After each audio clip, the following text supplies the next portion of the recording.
man. Howdy, What is folks. it now? Welcome to Adventures in Alberon, our 5th edition Dungeons and Dragons. God damn it, Matt. I was being nice.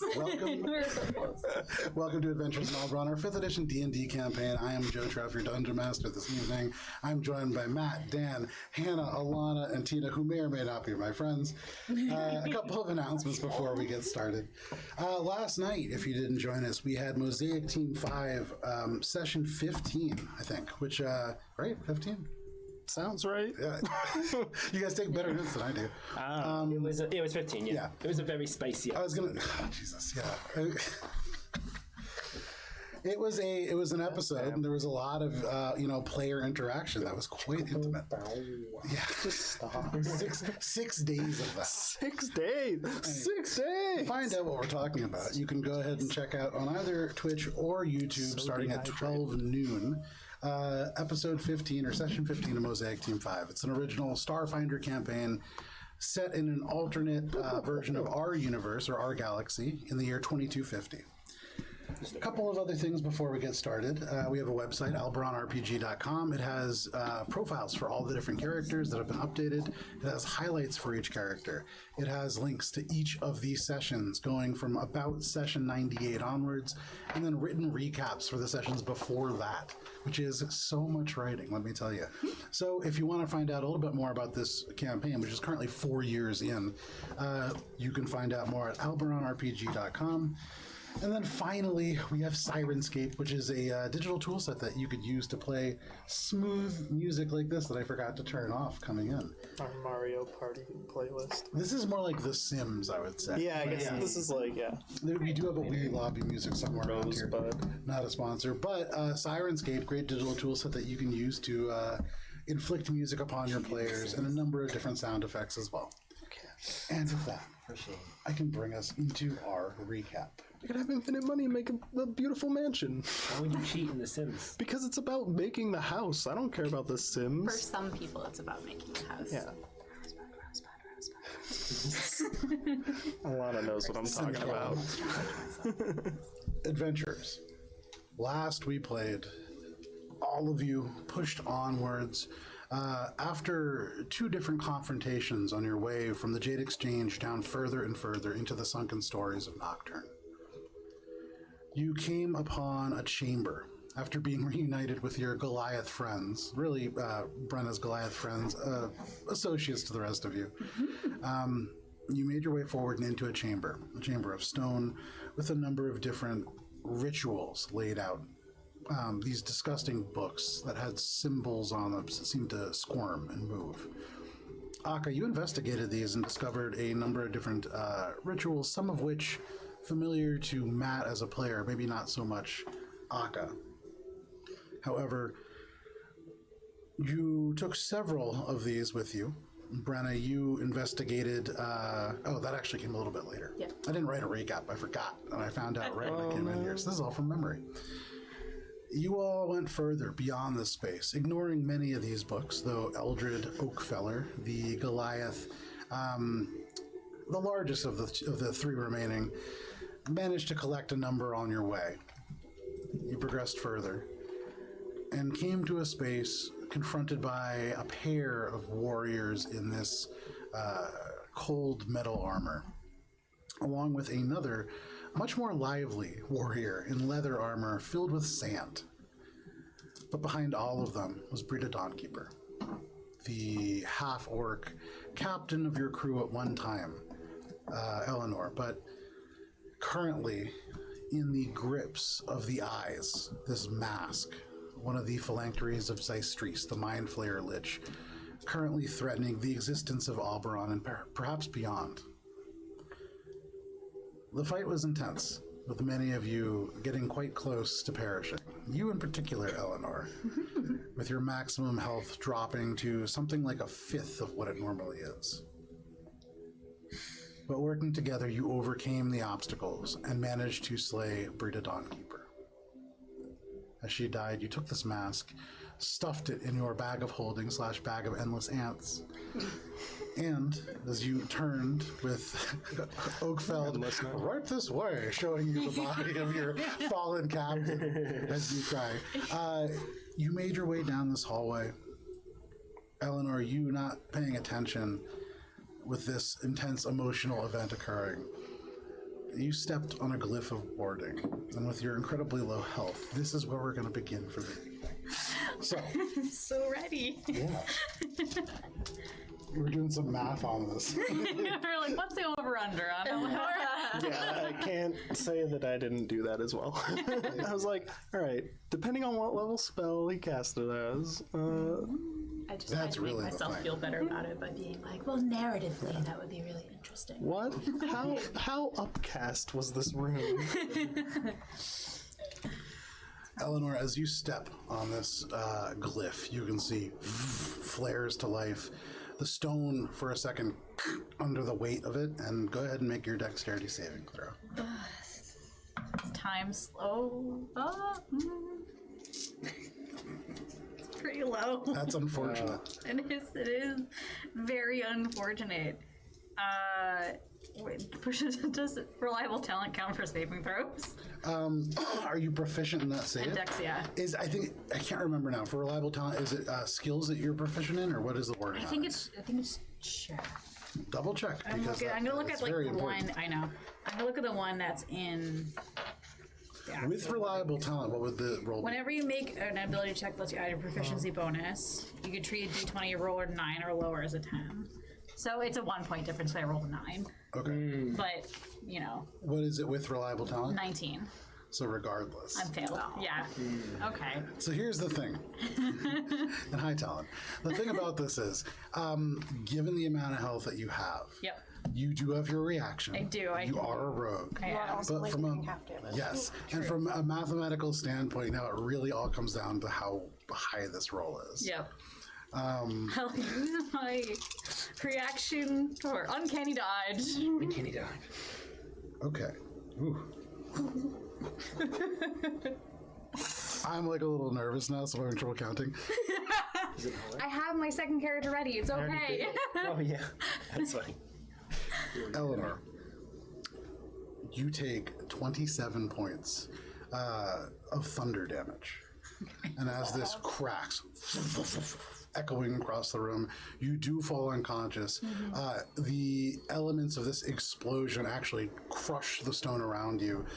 All across the chamber and the ceiling, little bits of pebbles fall down. This is a large, loud explosion. All of the Goliath almost instinctively just draw their weapons out. You can see Eldred just turning around. He's like holding a book upside down. And he's looking for whatever this threat is. Elanor, you go unconscious almost immediately. Almost certainly some elements of brain damage happening here.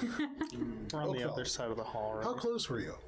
I think I was kind of close. Yeah, go ahead and make a dexterity saving throw.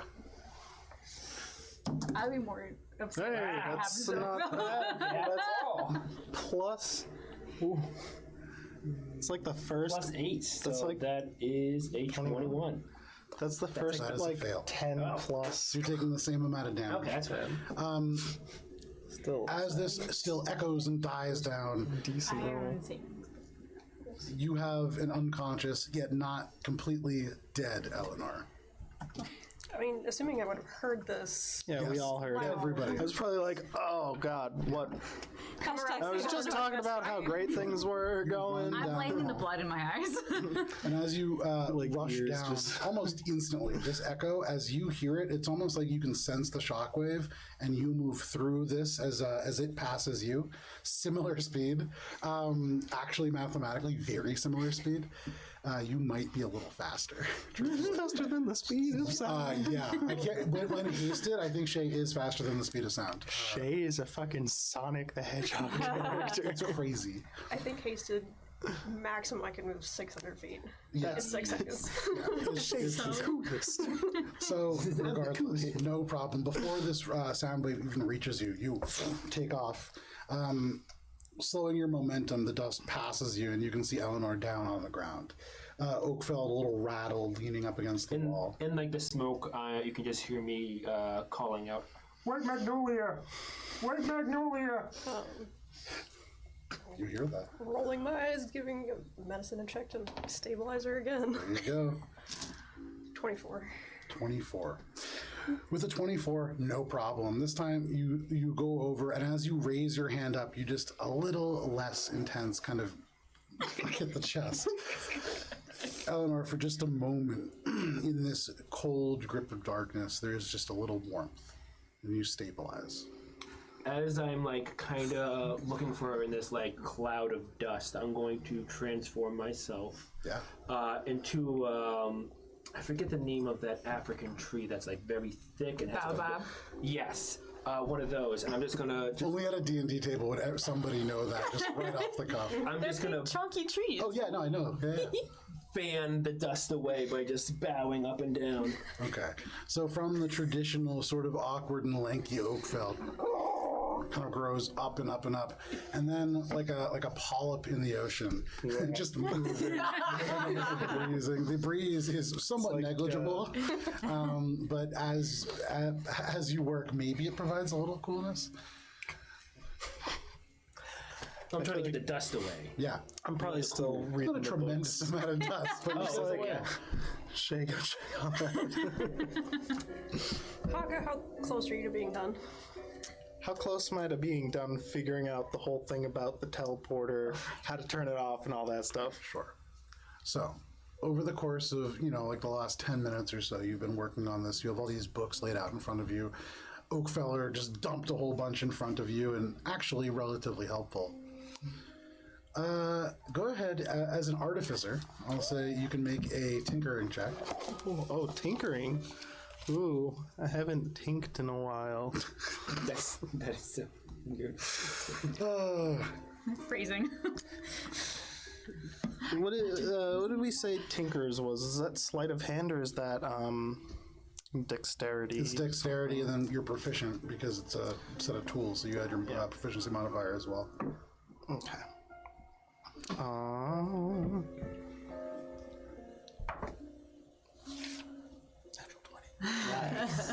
20. Okay. It's a 29 total. Sure. You get really close to this gate. You can see there is this, commotion in the hallway. So you take a few of the books and you go around. You can remember there are 2 parallel hallways that run to the end. So you take the other one. You look at the ground, having heard this echo, and there's a symmetrical, kind of ugly, glowing glyph that you would imagine similar effect. You float over top, as you normally do. In the back of this room, you can see this gate made by Gerard Dinman that some of you have seen previously. This material, you can see areas where previously there had been a lot of damage to the base, as if the doorway had been pried away and a component maybe hit. And as you pull the door open, you can see like an axe slash in the bottom housing. But a whole bunch of pieces have been repaired. Looking at this, you can sort of determine, based on what has been repaired, what you would need to remove to do similar damage to it again. Because this has been put in almost like piecemeal, there is an inscribed piece of stone, almost like a granite, with 4 faceted faces, and upon it very similar looking glyphs. Removing this serves almost like a battery. You look down. At the base of this gate, there is almost a foot thick, like a line of dwarven entrails. That is also part of the battery. So there are 3 pieces that I can easily remove. But I feel like, god damn it, this is the dungeon master's dilemma. With the natural 20, remind me, was Akka around during the arc light and all the sort of... that was in Dinman's ward, right? Yeah. Well, not the first time, but when we went back, we passed through there. Okay. Right. And you had seen the arc light and you had mentioned it to Mr. Gift, right? Okay. So, one of the things that you would know with the natural 20, looking at this faceted stone, it doesn't look like an arc light, but there are elements of it that are very similar. And you would imagine using something similar to this attuned piece of material, you could change the destination of this gate. Okay. While Akka's fiddling with stuff, I've been waiting to show him this horrifying document. Sure. So I think Brenna would have kind of been tailing behind him. like waiting for her opportunity. And I think if she notices like the entrails, that makes a connection for her. And so she's gonna like elbow Akka and be like, "Here's this help." Okay. So Akka, you see this laid out in front of you. Hold on, I just figured it. What? Oh, what? you didn't- What is it? I start reading it. It's pretty gross. And you read Infernal? Gross. Yes. Okay, so give me 1 second. Let me pull up my translation. What I always do with this kind of stuff is I take pictures of it when it's in like, English, and then I lose it in. So as you look at this, this says Antidiotic Seal. That is the title. All right. Antidiotic seal. To break the foul celestial substance, a seal using inks of starlight must be inscribed across the metal to be broken. Be warned, this magic will gain the attention of powerful beings. You can see underneath that another heading that reads ingredients. 3 ounces of starlight ink. There's a little subset of ingredients. That would be Aurelian star fragments, aguardiente, and 500 gold pieces of diamond dust. The next ingredient is something that you have heard of. Even seeing it in Infernal, you would probably recognize it. One of your companions within the Dungannon Antiquities Collective had gone to collect it. It reads the Forge Key. The next ingredient is 4 candles, and the final ingredient is entrails to form 1 foot deep threshold beneath the seal. You can see 1 foot deep flesh hole. a threshold. Oh, Yeah, it's like, is that what the entrails are for? that is what the entrails are for. Oh, okay. You can see underneath the top right picture a whole bunch of these ugly moving glyphs. It reads Seal of Sunder. And then beneath that, Ritual. Lay the threshold and light the candles. Paint the seal using starlight ink before the candles burn out. Once the seal is active, strike with the Forge Key to sunder even diotic alloy. If you cannot find dwarf, any humanoid entrail is fine. Beneath that, there is a signature. Omen, in service of Queen Tessara. And that is a translation. So, can I have that translation at some point? Yes, you can. Because I, Matt, cannot Yes, read Infernal. no problem. It is a one-to-one translation. You could use it just as a cipher too. Okay, cool.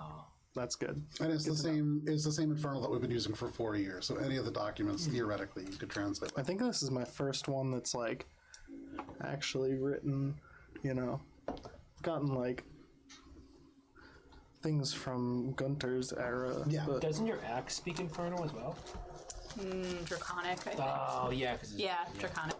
so I'm gonna like And the last read time I that saw whole something thing out draconic, loud. yes.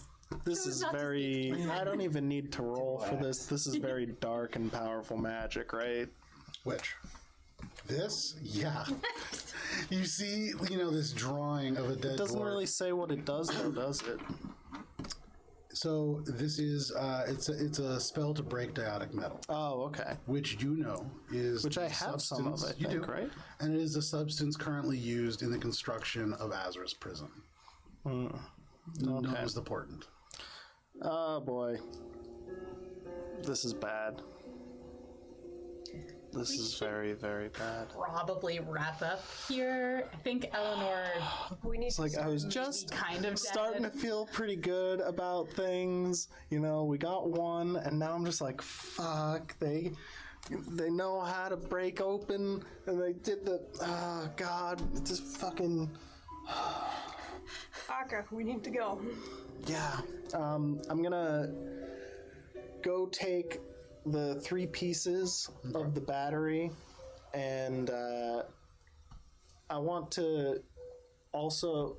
Do I need to take the thing that's kind of like the arc light to be able to change the This is what is currently coordinates. holding this portal open to Calypsos. And as you look forward, you can see from this place, over the entrails, over this flesh hold, there is the almost Martian rust-colored sand blowing in this almost eternal storm. Yeah. Flashes of thunder and lightning in the distance. Right. So if I take out the not arc light thing, Yes. does that act basically as like a key to Calypsos, and other artifacts similar to it would be how I would change the location of the teleporter? You would imagine so, yeah. Okay. So I would have to either craft those or find them. You can't craft something attuned to another plane. It needs to be probably from that plane, or otherwise. So any attuned item from another plane, or With the item natural attuned 20, to no. another- It needs to be something specifically designed for travel. Okay. So you remember the arc light, like literally right? It was teleported. yeah. It's like a key to the. Yeah. Okay. Cool. Well, I'll take that as well then, because then we have everything, and I'll put them all in. As you pull that away, you can see the image of Calypsos flicker once, and then there is this, and there is almost for a moment this black hole looking point, and then it just disappears. It's an ominous point. Like At this Good? point, I'm Time to going go? to just extend my hand to Elanor. And I probably have like a canteen full of water, and I She's just unconscious. I'm very taking unconscious. like Oh, you're still the unconscious? deepest of breaths. Yeah, Stabilize because no they're one's not healed her up. yet. It's so weird. Like nobody with Then I healing will- capabilities has done anything. I will extend my hand with a healing little touch. Okay. Hooray! So you stop fanning the unconscious Eleanor. Maybe I should do something. And you're like, wait, there's something else. You reach out, and how much health does she get back? I will cast just a cure wounds. to Excellent. start you off, First level. So casting Cure Wounds, you can roll that healing, but for a moment you feel this sort of scratchy breeze as elements of these leaves from this. Remind me of the pronunciation, boa Baobab. baobab Yeah. tree. They don't really wave, but that's Well, it's more Oakfell doing the waving. It's not. It's a very like squat tree. But for the purposes of this, a wacky wailing inflatable arm tube motion, and the stiff upper branches keep swiping you across the face, and that is what grants you just a little bit of health. 9. Nice. oh hilarious. Beautiful. Take the deepest of sighs and start heading back out of the underbelly of Nocturne. Okay. Still being careful, because like we just killed and also allowed to escape one of the members of the Silent Circle. Like they probably already know, because Smiling Jack is probably already gone. If he was even here, because apparently he was just a bag of magic iron, right? Sand. You haven't really magic looked, so yeah, sand. that's what it seemed like. Well, I did look, and it was just like From everything what was you found, gone. yeah. Right? I mean, it's not iron; it's sand. Right. Yeah. And it seems like run of the mill, like what you would find on the beach. Yeah, not so he was anything basically special. just like a fucking sack boy fighting with us the whole time. All right, listen. He was a very damaging sack boy. He hurt a lot. Exactly, right. Well, he got away, so that's now all after like that. Oh, we did it! All of the bad is coming back into Akka, and he's like, "Oh fuck, there's that too. God, now Aka had a fucking." brief respite from always feeling like he's Had, gonna like, throw 5 up, and now seconds. he's for back. literally Yeah. 5 minutes. And I did mention like that he's 5 going to minutes be where back he's at like- some point in like an ominous way, which is not what he said at all. Not what he said. 5 minutes of like, cool, we did it. Just try to hold on to that. We but got one of the phylacteries, and then, and now I'm like, oh, So As nice we to see you leave. as bright and cheerful as ever, Akka. Shay's still near me. Shay is currently holding you over Okay. her shoulder. Yeah. Oh, okay. Great. Did we check the body? Can we just please look at her body? I'll take Does that she word. have anything that we could get any information on? A missive, a something? Can we burn her? Maybe an acid? I don't know. So if you want, you can go over and make an investigation check. The burning with acid is up to you. I have no acid on my person. And with the amount of blood and sand in my eyes, I don't know if I should go have touching acid. anyone. I have a Your flask investigation of check's bad. Alchemist Fire. I'll go investigate. After you stop and turn around and walk back. I guess we should check everything before we go, and I can avoid runes. Okay. Point out the rune on the floor. Thank you, I float over. No problem. All right. What am I doing? Investigation? If you want to examine this body. Ooh. 15? Great. With the 15, so first of all, you can find, You know what? what? I think I'm gonna flash of genius this one for a dirty 20. There you go. Give me 1 second. This seems like, that's a good time to use the flash of genius. Excellent use. The dirty 20. Oh, that'll help, help for something, hopefully. Maybe she has some platinum on her that we could use Yeah. to fund all the healing you're gonna need. I'm You gonna certainly have some need. money. You're definitely going to find some money. I just want to find the inventory to make sure need to that find Search some Has, like, a book. I need a cleric. I need some potions. We need to pay for both Akka and I's therapy. Yeah, there's a lot that probably has to go on at this point. You can't cast Greater Restoration, can you? No, only lesser.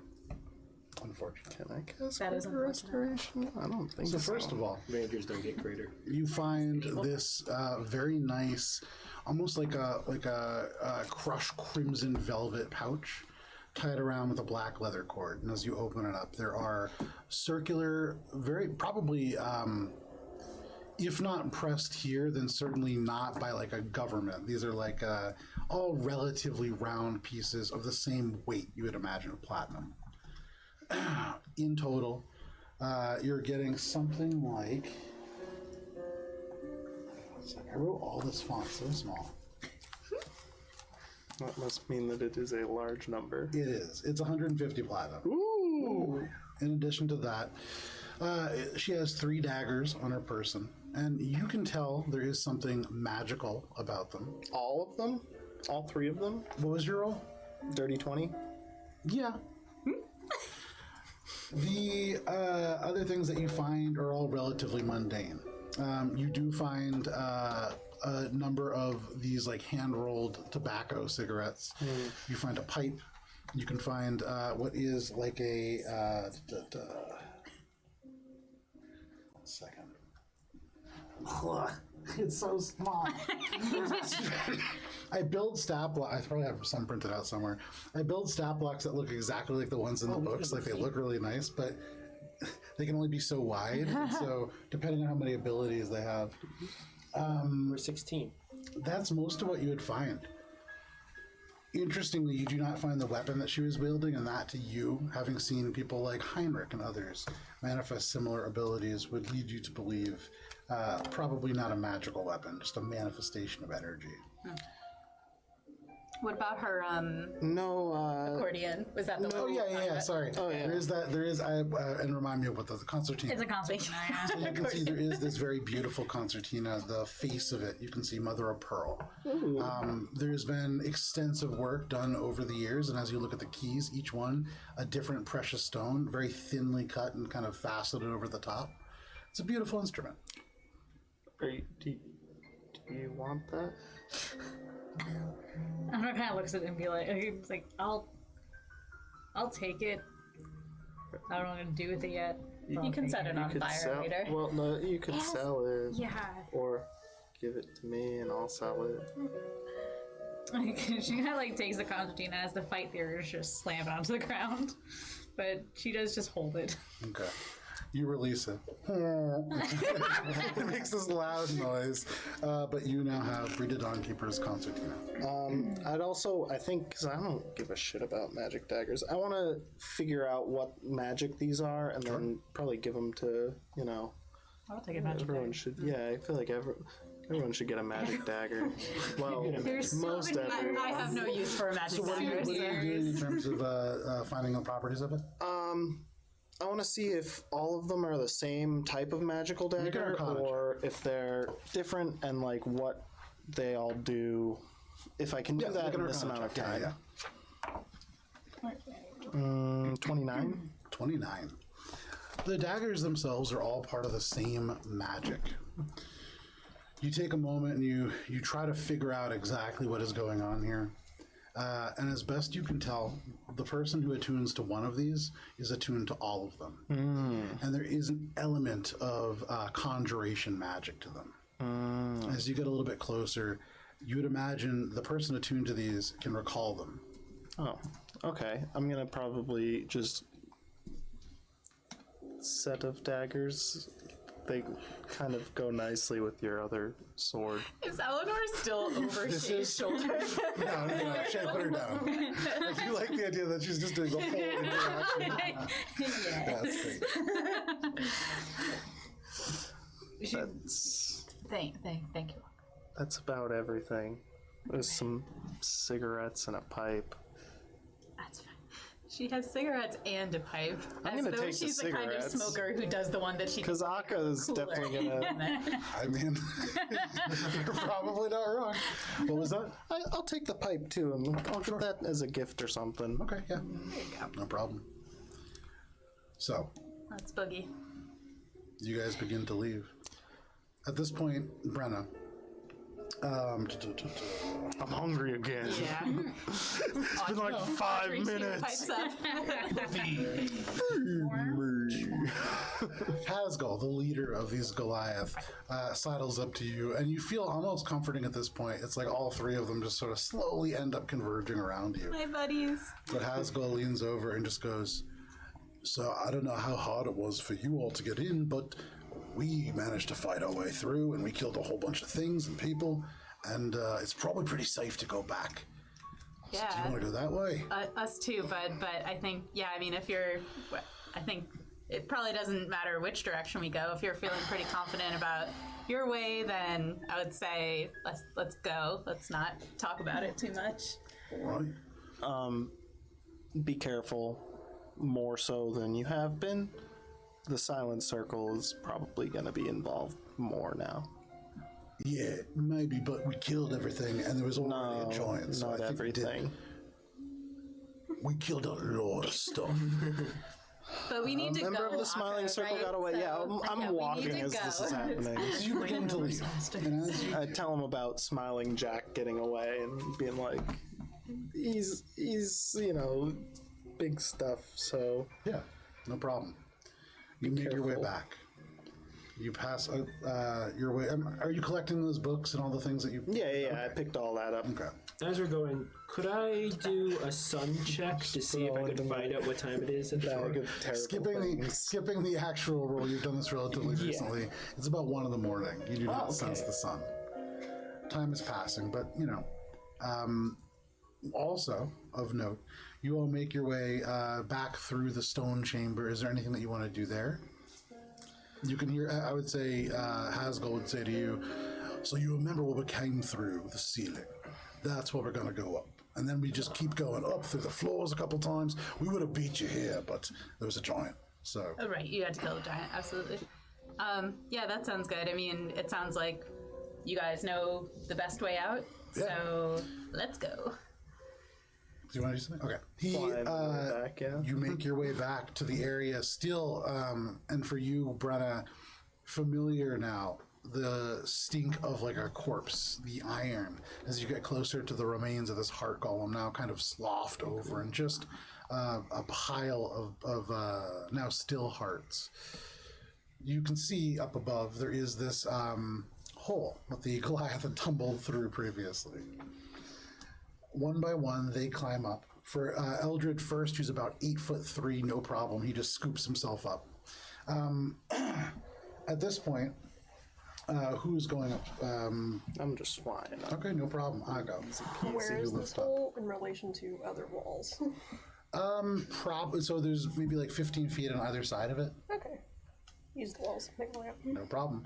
You find a foothold, and without even running and jumping, you just bend your leg and are able to jump, lift with one hand, and boost yourself up and into the next floor. I'm gonna pick up Elanor, and I'm gonna turn to Oakfeld and say, "Wait here, don't go anywhere." I'm gonna bring Elanor up and then go back down and get Oakfeld. Okay. You bring Elanor up, and as you gently or otherwise place Elanor down, Gentle. you smell smoke. You smell this cold smoke, and you're realizing your sense of smell is much more acute than you remember it being.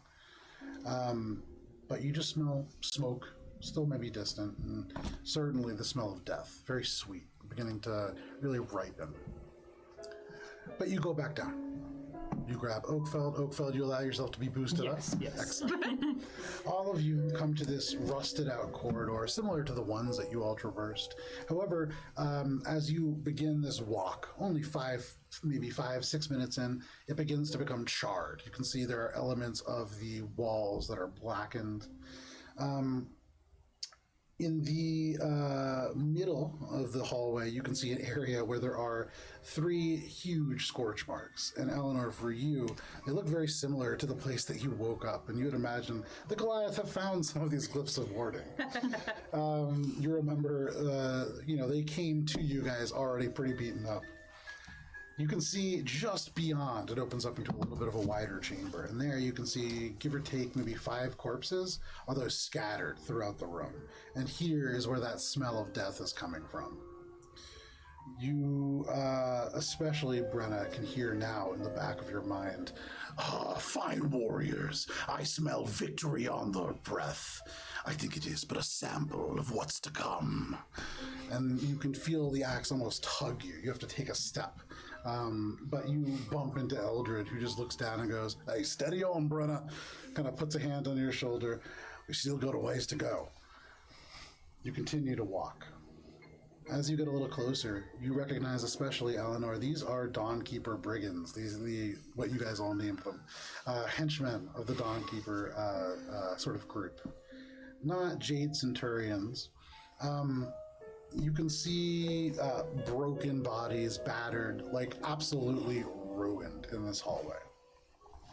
Is there anything that you all want to do as you pass your way through? Did you lot find your comrades while you were here?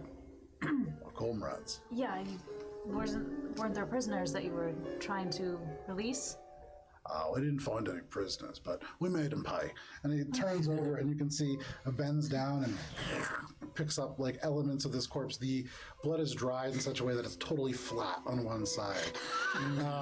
Holds by like the scruff of the neck, this humanoid. You can't even tell what race, what gender even it is. And just kind of waves it back and forth. See?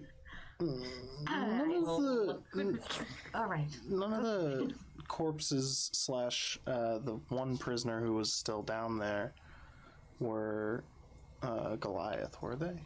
Not that you saw. Okay.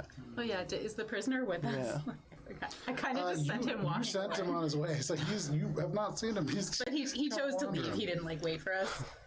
Yeah, I mean, he's been down here for a while. Okay. He's emaciated. Looks like he's been here for quite some time. All right. Well, if we run into him, we can help. Are there any signs of like a prison area or anything? Like a perception. It's weird that like they're just nowhere around here, given everything that's been like everything that happened here. Sure. Natural 20. You're wasting them. No, this is. He gets them all the time. So you begin to really all of investigate Dan's. as you move. Another 10 minutes goes by as you walk past this initial kind of checkpoint. And here and there, you come to places where 2 or 3 additional Dawnkeeper brigands lay broken and battered. These almost checkpoints, essentially. As you get a little bit further on, you can see, with you looking very closely at everything, Oakfeller leans over closer to you and goes, yeah, so our idea was we're going to throw rats at them to keep them distracted. But Northica didn't like that, so we ended up just throwing bodies instead. He kind of gestures forwards a little bit, and now that he points it out, one of the things that you do see, up on the ceiling, there are, and really just like around the bend, maybe another 5 minutes, he gestures upwards, and you can see about 20 feet, this row of shackles that begin to kind of like emerge from the ceiling, and then as the ceiling almost melts with age and rust, kind of hooking over to the wall. As you get a little bit closer here, you can see there is a doorway and bars and what you would imagine maybe a place where prisoners would be. However, hard to see most of that because you can see out almost crushed into the wall where elements of the wall have been damaged. There is a massive 18-foot tall gray-skinned humanoid. The giant. Maybe 30 feet away. Yeah, this is larger than some of the giants that you've seen or been in proximity to. heavy chainmail on this body. You can see sprawled into the walls themselves, and they've collapsed a little bit, almost closing the door partially.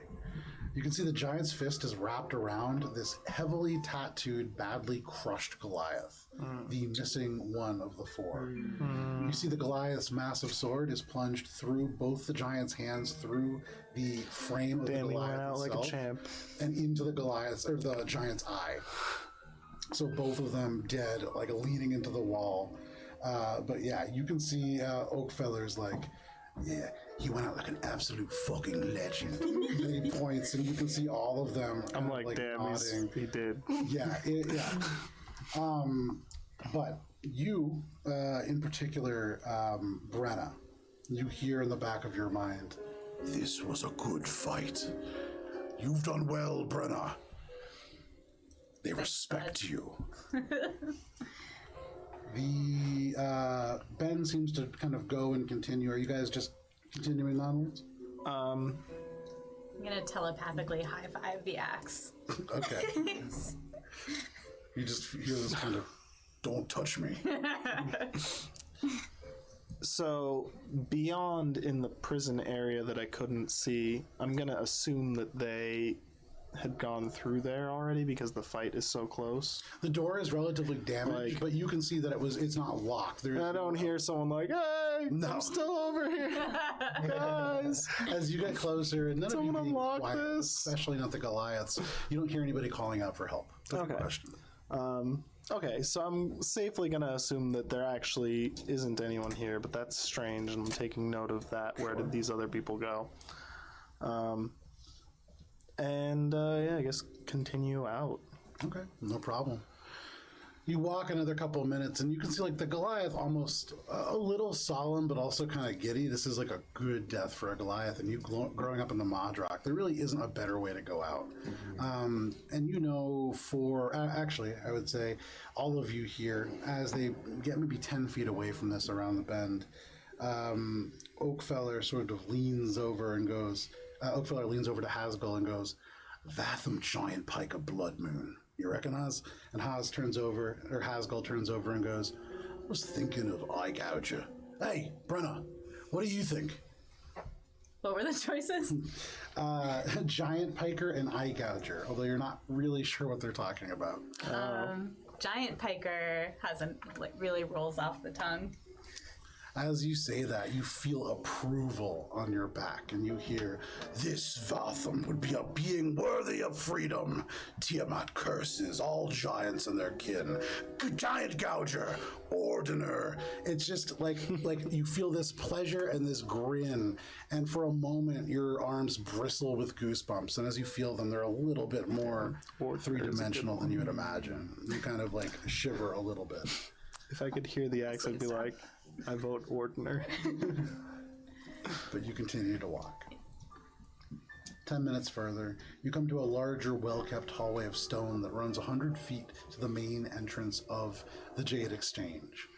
You go through like this rusted-out corridor, and you enter an element of like a relatively well-kept wall that has just been bashed in. And you can see Eldred points and goes, "Here's the door we used." He kind of steps through. On the other side, you end up passing through almost 20 solid feet of various walls and structures that have been broken to create a more direct lane. They just like plowed through the walls, fucking There is rhino one style. area where you can see they went through a corner like this. Like it would have been way easier just to walk around, but it looks like somebody. Oh yeah! It looks like somebody tried to do the juggernaut through like several walls and partially succeeded. I got through like a couple. As you progress forward more and more, this is like a bad frat party. Like walls are destroyed. Like this was, they had a lot of energy at the start. For like one dude dying with a giant in the mix. They did pretty well. All right. Brenna kind of like pats Hasgull on the shoulder and like nods approvingly at him, like. You can see he seems really pleased by that. He goes, "Oh, I can't wait to introduce you to everybody." But as you continue to move, you get to an area at the very end of this where there is actually like the exterior. You can see the construction of the Jade Exchange itself. And you can see just beyond the eaves, an area where about 4 walls meet. And tracing it with your eyes, some of you can tell that this eventually would connect to the area that you had sent the Goliath in the first place. This is kind of their ending point, although you see it is almost maybe 100 feet up, so somehow they made their way down. You don't see ladders, ropes, anything like that. They just jump. It's very likely. You end up in this place, and looking out, you can see roughly 5 or 6 Jade Centurions badly hurt. One of them has a neck broken. One's throat is slit so heavily it looks like a Pez dispenser. The third has their chest caved in. They are badly hurt. Damn.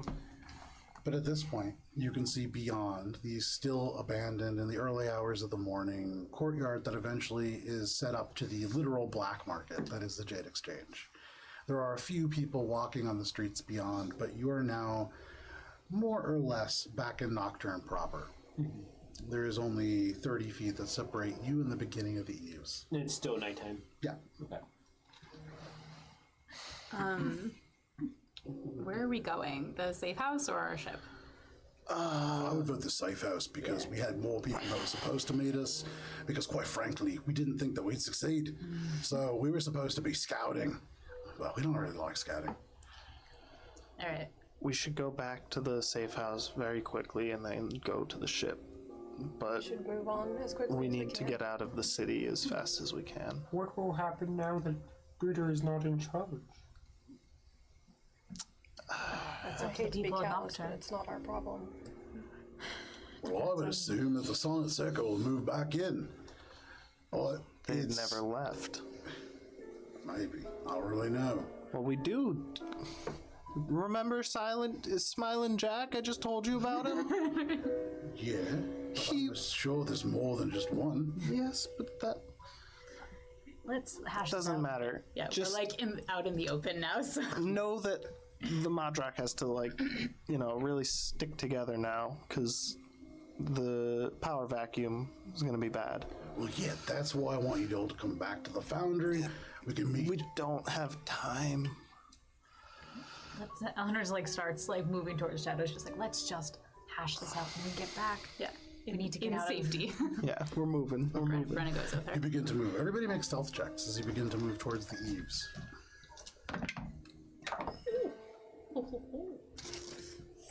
What'd you get? A 57? Wow. There's one thing she's Oh, so wow. good at. That's Yeah. wow. I did the Will Wheaton way too. Jim taught me. Didn't work. Didn't work. I told you. There's something else. I literally said this is the only person who rolls more awkwardly than you. Sorry, Will Wheaton. 3. Oh my god.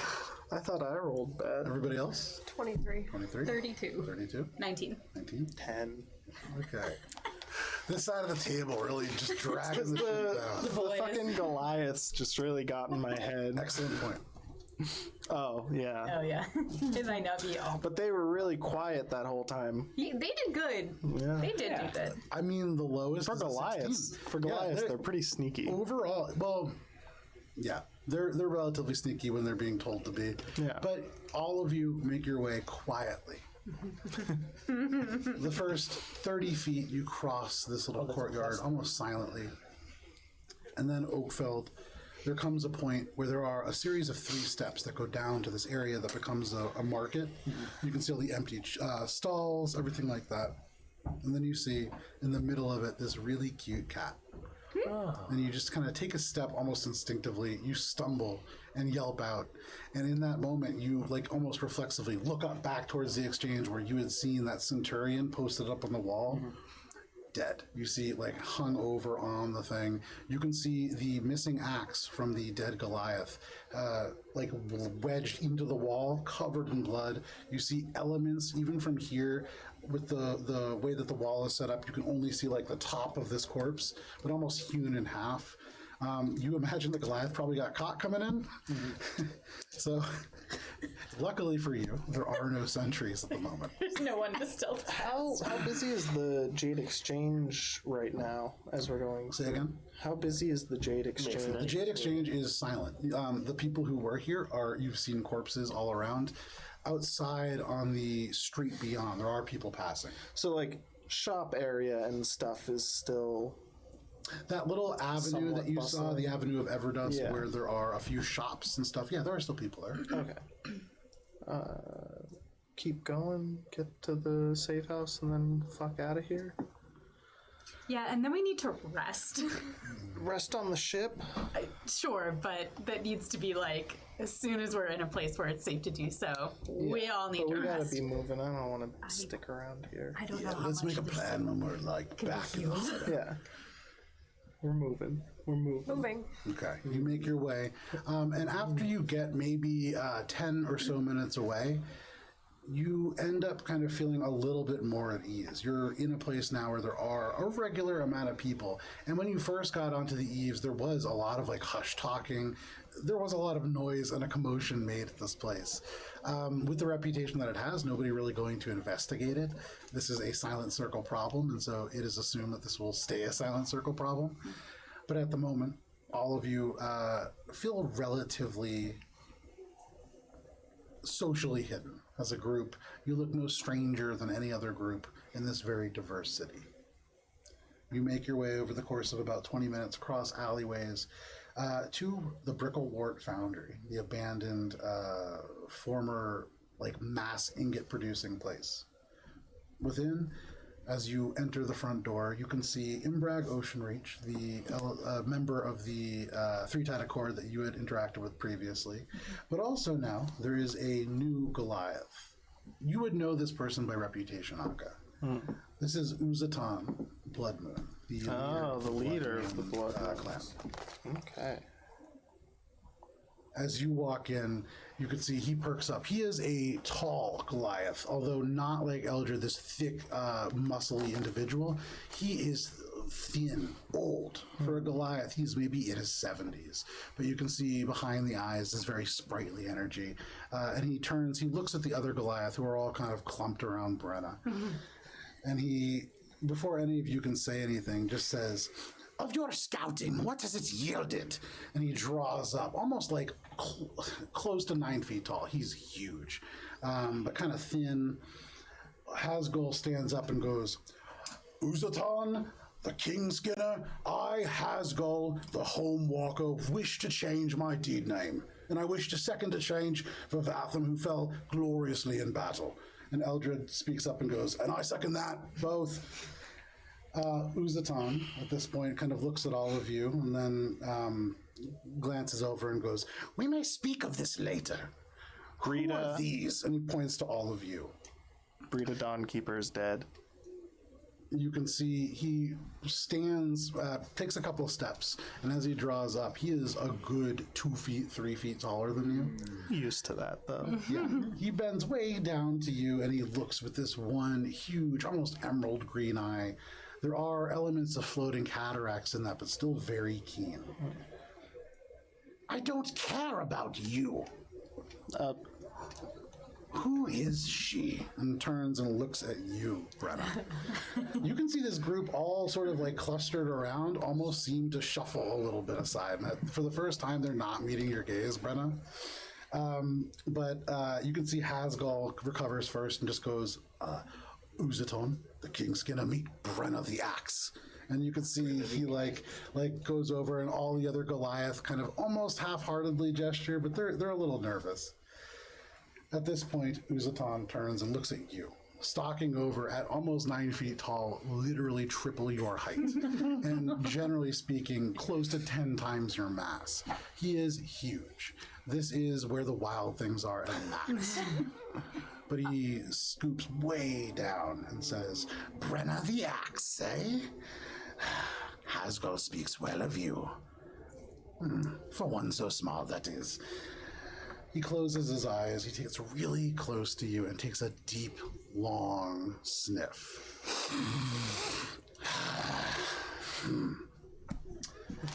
Do you do anything? I give like a little bow. Okay. As dignified as I can after having just been smelled. Okay. And then I'm gonna say, "It's a great honor to meet you. Our group was fortunate enough to witness the glorious battle that Hasgul and his team did. It's better than that, though, because, you know, Brenna's a more eloquent speaker than Hannah is, absolutely. Brenna continues to say, it's been the greatest honor of my life to fight alongside them, and my team has responsibilities elsewhere, and we must leave you. Hasgul pipes up and goes, she's really good. She killed a whole bunch of things. Uzatan says, you and your pack have done quite well. We gathered almost 24 Goliath to do what you claim to have done in one night. They came for a fight, Brenna the Axe, and I want to see your skills myself. We will fight. Okay. Do I feel, is there a check I can make to see if I think I have a choice? Like, make an insight check. Yeah, that's what that's for. 20. Dirty 20. Dirty 20. He's excited. And based on these other Goliath who have been incredibly boisterous, like, nobody can hurt us, for the first time, they seem nervous around this individual. And so you get the sense that absolutely not. You do not have a choice. Furthermore, he says, come to the courtyard of glory tomorrow at noon in the Madrock. They want to see a fight, and we will give them one and see if you truly are that great Brenna the Axe. I say, why not right now? Make a persuasion check. I'm just kind of like watching this, like with like horror dawning on her face, like, oh Yeah, god, just like, not again. I got a 3, but can I use Tides of Chaos to get advantage? It's a level 1 sorcerer feature. Yeah, you can. Okay, that's better. 19. 19. Unfortunately with that, I think what he's going to probably say is, I would like that, but you've been in fights recently, and I don't want you saying I didn't beat you fair and square. I might look old, Brenna the Axe, but I have tricks too.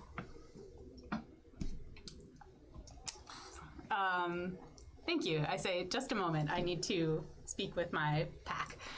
And then I gather everybody up, and He says, there's no reason for a moment. I have things to do. It's late. But I'll see you tomorrow. Come. And he says that to everybody. You see all 3 of the Goliath lower their head for just a moment.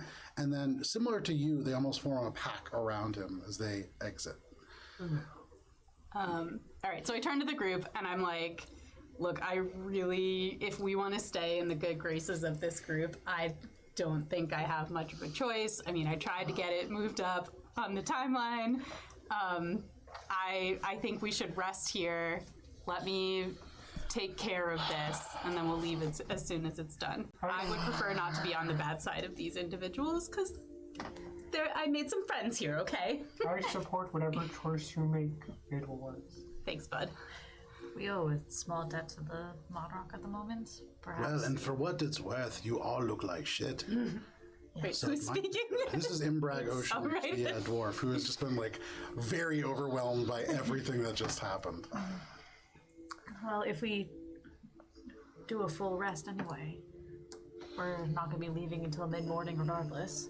Okay, we'll stay here as long as we have to get this done. As long as we're in public in the Modrock, we should be fine against the Silent Circle.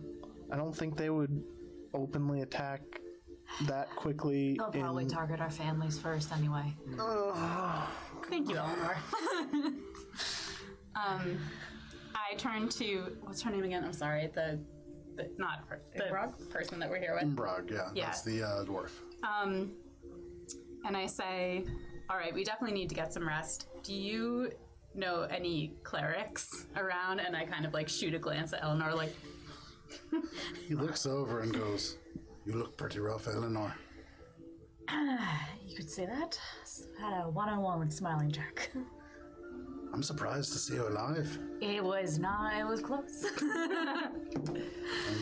You must have killed Breda if you're still here. She kind of like flashes the concertina and then puts it back. He nods. You can see impressed. Clerics, no. But, he smiles a little bit. You really should have asked the Goliath.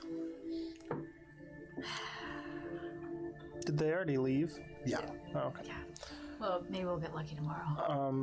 I mean, he seems. Would I know Nice. anyone from the Modrock Maybe I who can would ask be it as like a food or healer? something. No, and pointedly, the Goliath are forbidden from practicing their magic. That is something that was sort of crushed Right, during because the Silver Crusade.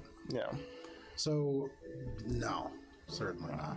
not like herbal remedies or anything. Herbal remedies that would include take this and sleep it off, which, is a long rest. All right. And Rob, we left quite a show at the Jade Exchange. So if there are any any of the resistance need to do to seal power back, sooner will probably be better. There isn't really a need for a resistance. You did what we were gathering to do. I don't know how the circle will react. True. Plus, it's the Tritide Accord. Three-tide accord. Three-tide Accord. Tritide Accord. Oh, that's They might try to move in now. Are you saying that? Well, I'm thinking that, but I'm going to say that as well. reminds me. Quendal's dead. Yes, he's been gone for some time. Well, he's confirmed dead. We killed him. Oh, It wasn't much of a choice, but at the very least, Oh, he's the one ready who was to do. controlled, right? The shirtless boy. yeah. I'm sorry I won't see him again, but there is some peace in him being actually addressed. Thank you.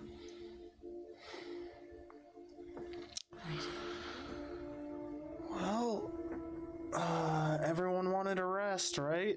Yep. Let's do it. Rest up. We move bright and early. You guys just setting up in this foundry? Is there is it comfortable enough and safe enough? Like, it's a safe Speaking house, on right? safe, it is an abandoned foundry. It was kind of hidden and disguised. You guys had to really look to find We're it. outside of. No, we're still in the Modrock, right? You're Like on the right edge? on the edge of the Modrock between that and the Corridor of Law. Okay. So, yes, very well hidden. Not comfortable necessarily. There's leaking pipes, and every now and then. Aka's been sleeping in worse. Yeah, oh, for sure. Yeah. So, I mean, I don't want to have to go all the way back to Aga's to stay in her little one-room For sure. apartment again. I'd feel really bad. If you all need to back all rest, forward. I can stand watch. That would be great. Obviously been through a lot. Sounds good to me. And Brenna starts unrolling her bedroll and just Begin to make camp. I'm gonna go find a high place. Okay. I'm gonna do some work on some of the things that I have. Sure. And then sit around for 4 hours. So over the course of this long rest, for those of you who wish to take it, you can mark off a long rest. For those of you who have a little bit more free time from meditation or other practices, what would you like to do with this little bit of time over the night?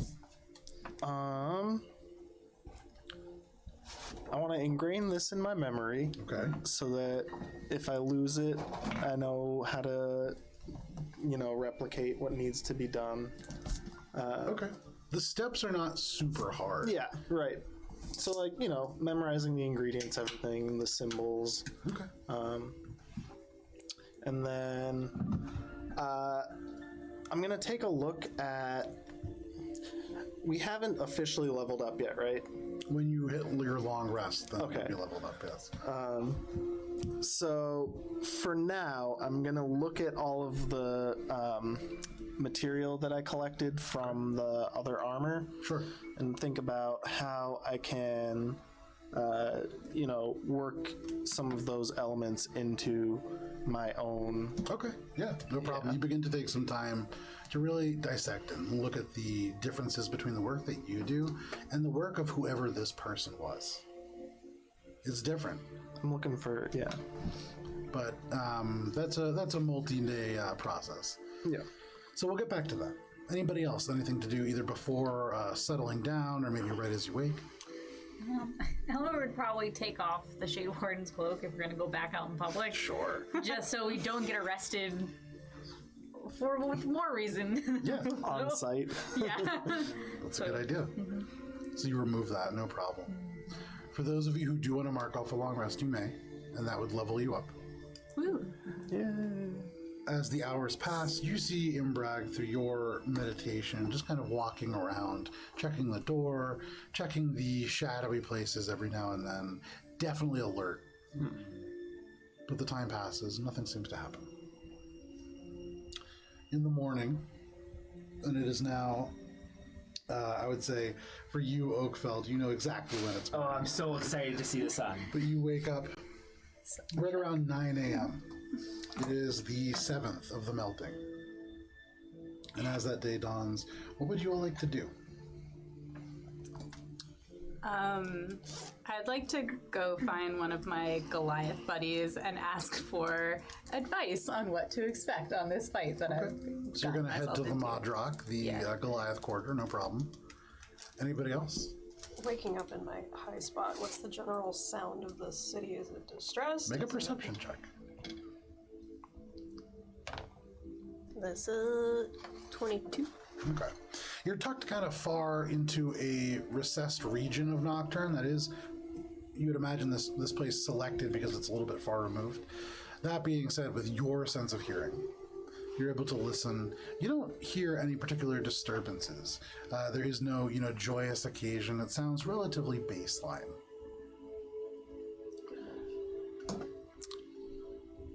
Okay, so Brenna heads over to the Modrock. Anybody else? I'm gonna head with Brenna because, I don't want to go anywhere else. I just want to get this over with and get the fuck out of here because every second is too long. Brenna very much wishes that Akka did not follow her, but that's okay. She'll tolerate it. Did we ever check Storm/Amir's place of business? It was closed and locked when we went by. But you didn't go We in. did not try to go in. We could swing by there on the way to the ship because I think it would be if we went to his boat and then just followed along the shoreline, we could get to ours. I think we would be remiss if we don't at least take a look. You're right. At Okay. least for some supplies before we head out again. We'll drop Brenna off at the arena. It's gonna drop the kids off. Well, Have a good battle. No, I'll pick you up at fine. 6. That's what I can meet up with How you guys far- later if you how have far is stuff it- to do well- while I have my fight to the death. Brenna would potentially get lost in the city if, how far is it from Calico's to the fighting pit? From Calico's to the fighting pit, probably 35 minutes, 40 minutes. I can probably just get one of my friends to walk me back. Yeah. Yeah. Okay. Having kids is tough. So, It's not a phase. Dad.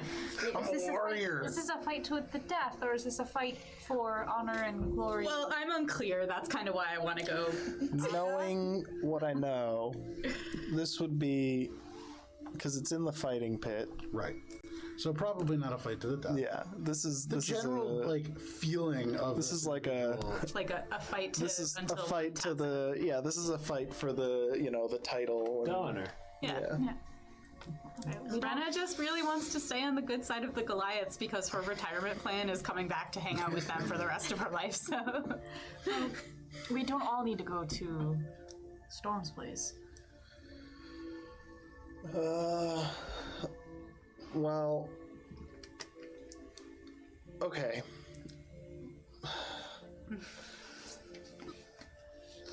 Why don't we do this?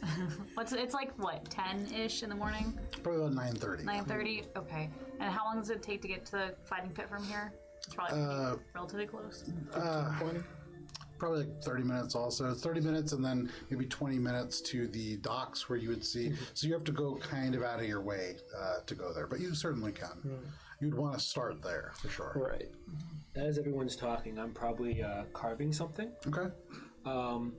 It's a piece of wood it looks a little bit like a boomerang at this point. Okay. But as I'm shaving it, you can see that the top two tips kind of come out. Okay. And I'm going to just put a couple holes into it.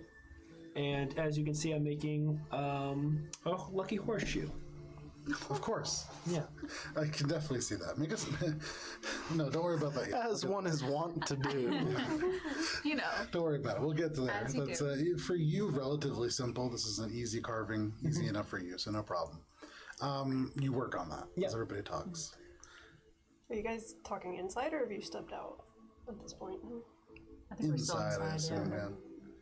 Then I'm not there. I'd probably start making moves toward the arena. Okay. You make your then- way out and into the street. Now you see Yeah. Akka. Seeing Akka, I would step down. Anticipating that Shay's probably going to just pop Yep. down. Oh, yeah, for sure. Absolutely. At this point, it's like expected. If she didn't, I would be worried. That's fair. Yeah, same. So, Shay lands next to you. And you can hear, there are a few people here and there moving about, doing their daily routine as the day begins. Morning. Elanor suggested we check out Calico Amir's boat. It would probably be prudent. Brenna has to go fight. Yes. Just real quick. Sorry. Okay. I don't know if we should split up or just That all. would make things faster. Yeah. Okay. Who wants to go infiltrate a small merchant vessel? Well, if you'd like, after Brenna's done with the fight, I can catch her up to you. This is Uber. That probably makes the most sense. So that, and you know how to get back to the ship. Roughly. Good plan. Okay. Awesome. Before you go, I have a question. Do I have any reason to believe that using my magic evil dragon axe is going to be like a faux pas? Should I get my other axe out of the bag? Like, do I have any reason to wonder whether that's like an issue? You don't have any reason to wonder. I mean, you've never had an axe like this. You've never seen one like this. I would say, given your general understanding of this creature, it may be beneficial not to have it in your hands or in a place where it could force you to do something. Yeah. Okay, I'm gonna stop Akka. I'm gonna be like, hold on, and I'm gonna get into the bag and just swap out the axes and be like, I'll be back, just take a nap or As something. you pull this axe from your back, you hear, "No!" And your hand just arrests.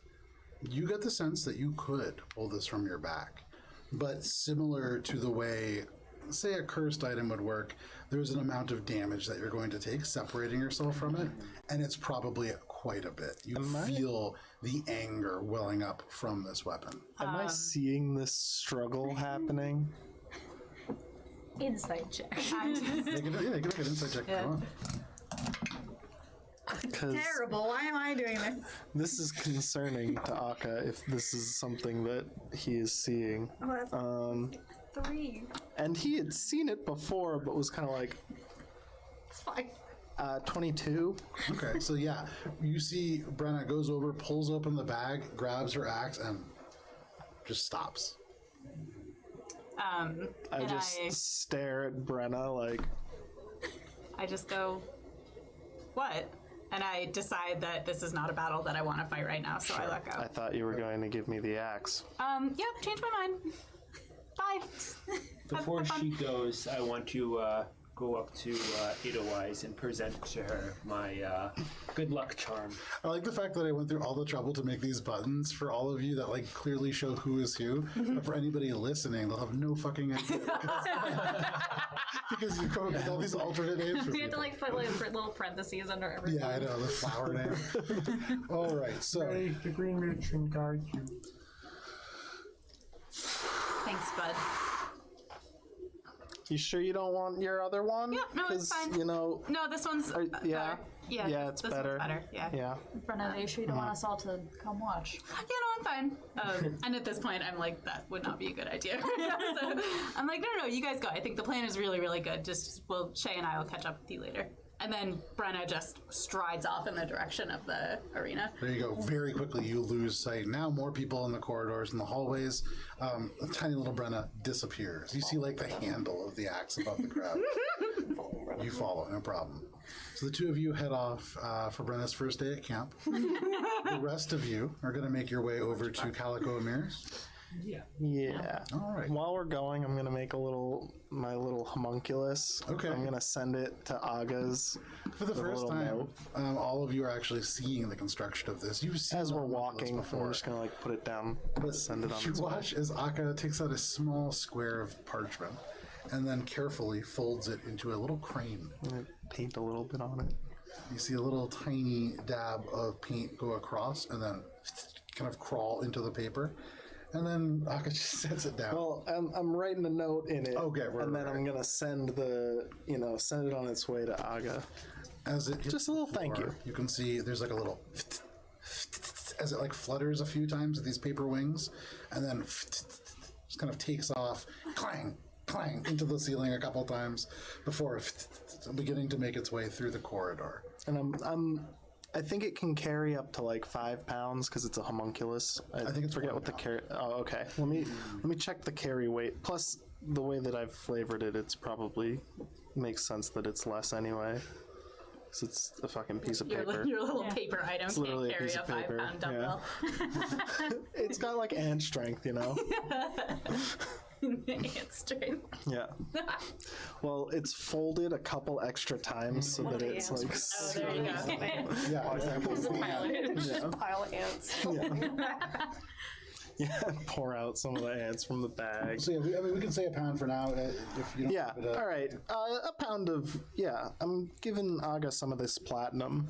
Okay. Yeah, Great. like, probably like 10 platinum. Okay. Wow. Because that's less than, So I want problem. to, That's a lot. You load Yeah, two but platinum Aga's into this fucking little awesome. crane, and you send it off on and, dock. write a little note like, thanks, gotta leave quick, love, Aka, a little smiley face. Oh. Okay, no problem. You send that off on its way. Hold on. I don't think Eleanor's witnessed this because the first time you did this was in the tomb and she was in the other room. I don't think she's witnessed the homunculus yet. She's like, what was that? What? You- Magic. All right. After everything that we've seen, the paper is what gets you? Listen, you have to understand the context. The last, month of my life. Everything. Of all the things. All right. Eleanor starts walking. I don't know, of all the things that I've gone through, I'd say probably that's very low on my list. But okay. And I continue walking. Over the course of about 20 minutes, the structure transitions. From the crowded metal, you can see areas where it's a little bit more corroded, but from the salt, not from time or dilapidation. And much of it has been repaired. However, as you reach the docks, you follow them, familiar for you, Akka, until you reach a series of kind of switchbacking docks that lead to a single boat. And you can see painted across the top, Calico Amir's Scribes. This is like a little houseboat. You can see windows, portholes that are swathed in like a heavy navy fabric, patterned cloths. Okay. I'm looking for a way to get in, and also expecting that it's probably heavily booby-trapped and guarded, given what I now know about Calico. The one who was once known as Calico Amir. Make an investigation check as you get a little closer. It's like a 5-foot wide dock, so very narrow. You make your way along the zigzag and up to this front door. 12. Okay. You get pretty close. You can see there is this door, there is these windows, there is this cloth. hard to see much beyond the cloth, and as far as you can tell, no traps. The door is certainly locked. You can tell that right away just from looking at this keyhole. You see no visibility through. So, what do you want to do? Did you find anything on his body that could let us in? A key? I don't think I did I? I didn't find a key on him. You did. Oh, I did? Yeah. Oh, I did. I take out the key. I look around, I'm like, put the key in. Opens. Oh, wow. You step in. I totally forgot that I got the key so long ago. Once you get through the door, immediately on the right, you see a lock. A locked door. Very similar to the one that you just came through. To the left, the area that you have seen before, the parlor, the shop itself. There are 3 wooden steps down to it, and you can see the whole space swathed in blue and patterned fabrics, small medallions hanging from the fringes, these little glints of silver in an otherwise dark place. With your investigation check before, you can see there's a long table with a blue satin cloth over several objects. But front and center, and kind of like around it, you see a number of chairs, beautiful design, but all of them mismatched, kind of dotting the room. There are navy throw cushions that take up a lot of the floor space. The area sort of hangs with this heavy patchouli smell, and salt of the ocean. You can see a number of cards on that table as well. You see what looks like kind of like an orb underneath, and having been here before, you know there's a crystal ball here. You can also see on top of the cloth there is a brass chest, about the size of a lunchbox. But there's stuff everywhere. What are you looking to do? Everything of value, everything of note, looking to see if it's going to be useful. Okay. What about everybody else? So, I probably immediately see the chest after, like, mentally putting together the 2 images of Storm in my mind and just kind of overlaying them. I'm like, okay. Make an investigation check at advantage. You know Storm. And as you come into this place, it's different for you. This patchouli smell doesn't hold any kind of familiarity to you. This is part of the Calico a mere bit. But there are certainly elements of Gale of Storm that you can see around. Hey, nice. Investigation, yeah? Yeah. A 19. Okay. So, Akka, for you, you see, the brass chest, you see this crystal ball. Calicos. Yeah. You see, the very first thing that draws your attention is behind the table. You can see this little shrine, very similar to the one that Gale used to keep, or Storm used to keep. He believes that keeping an item of those that they care about will keep them safe. This is built into an upturned dwarven breastplate to cord. You see these simple clay figures. You see one representative of Brita. You see one representative of Storm themselves. You see 3 other members of your crew that you recognize. Casquillian, Will, Osmius, and then another unknown tabaxi that you are not familiar with. Next to this, there's this little packet of bergamot incense and a little sort of really burnt wooden holder that probably holds the incense each night. You're very familiar with that. That draws your attention first. While you're looking at this, Akka, you look over, you can see there is 5 sets of fancy fine clothing of silks, medallions, all fortune teller garb. Is it like looks fine? Costume? It is certainly costume. Yeah. Worthless junk. You see that. You see this crystal ball. So you kind of like pull the cloth off of it aside. Beautiful, flawless crystal. Real crystal ball? Make an Arcana check. Because that's Elanor, you that's continue valuable. to look, kind of like snapping away from that, and you can see there is this brass chest that you had mentioned before. Going up to it, ornate metalworking that details the Sunrest Islands as a map across this chest. Beautiful. Almost certainly locked, you would imagine.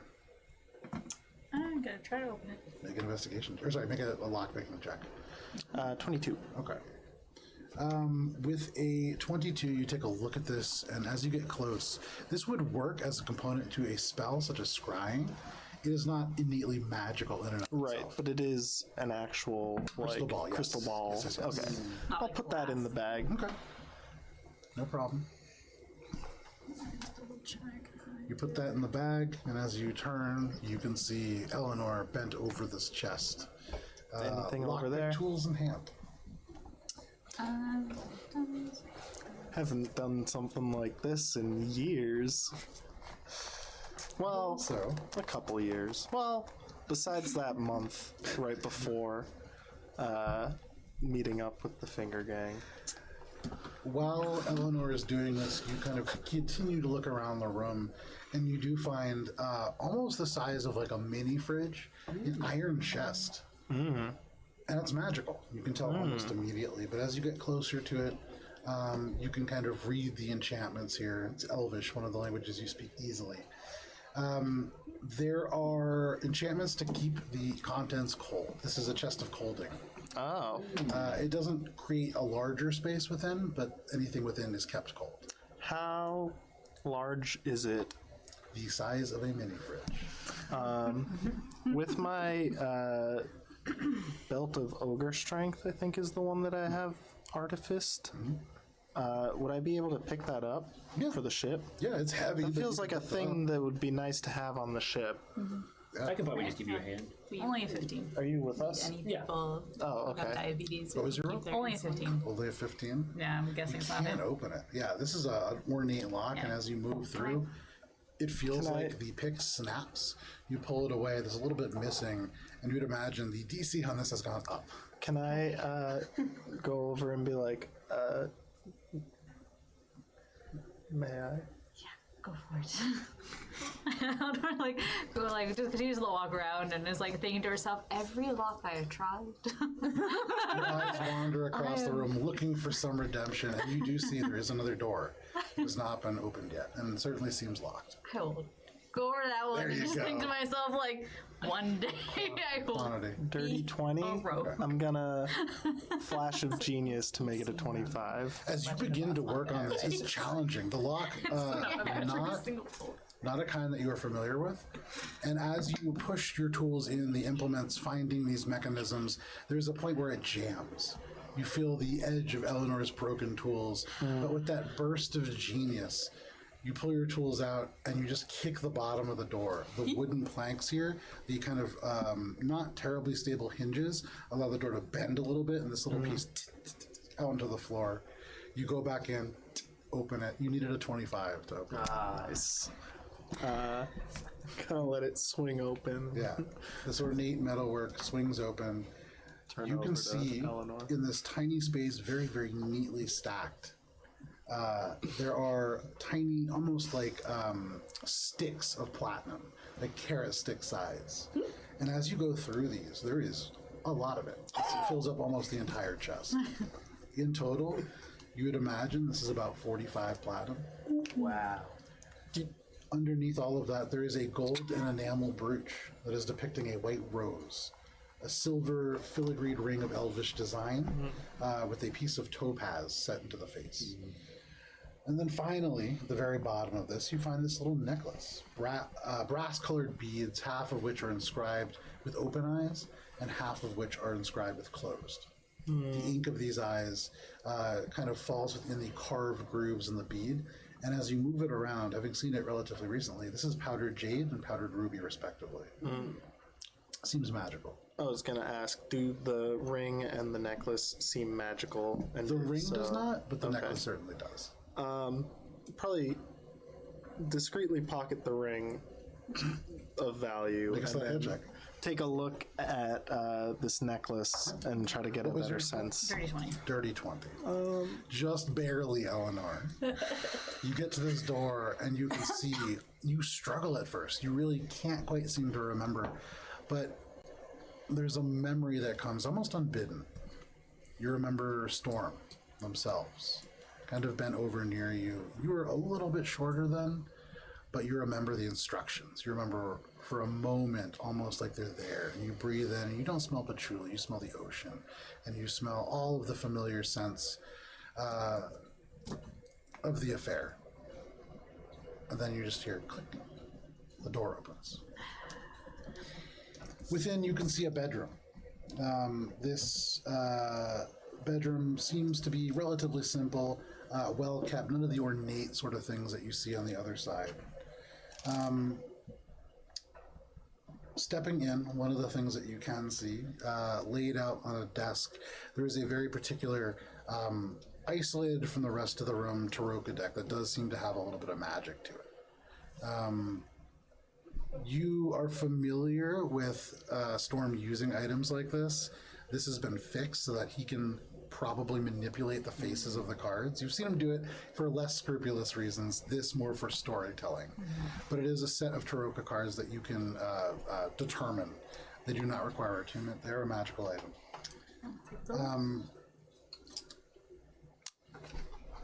But most of what you really find in there is just a sense of loss. This is the first place in this building that, as you open it, looks exactly like you would imagine Gale's space to look. And then Akka steals all his shit. Eleanor's just gonna stand in the room for a couple seconds after picking up the Taroka set and kind of like process the regret of not being able to at least talk to him one more time. And then sniffle back out. In the fucking cabinet, like digging through stuff. You find anything? He's got like his shirt up full of Nothing of platinum. note. How about you? How long have we been down here? Could I start the ritual for identify? Yeah, I mean, you can stay here and just do the ritual. That's, you know. Yeah, I mean, 11 minutes to do the ritual. Because there's the other room that we need to check that's locked, and then Well, Eleanor's in that room. oh, So that's turn the one that back, you're you in. see Okay. Eleanor just kind Is of there? standing there. There's the third. It's like boop, boop, and boop, right? No, just Oh, I it's kind thought- of boop, okay, and then it boop and opens up boop. into the parlor. Gotcha. Okay. All right. I'll take a glance at this necklace, see what it is, Make an Arcana as check. much as I can, and then I'll take it and do the ritual like later if Okay. I have time, because we're still kind of in a rush. Yeah. 29. 29. With that roll, you've seen one of these relatively recently. Oh. It was not in a good place. Oh.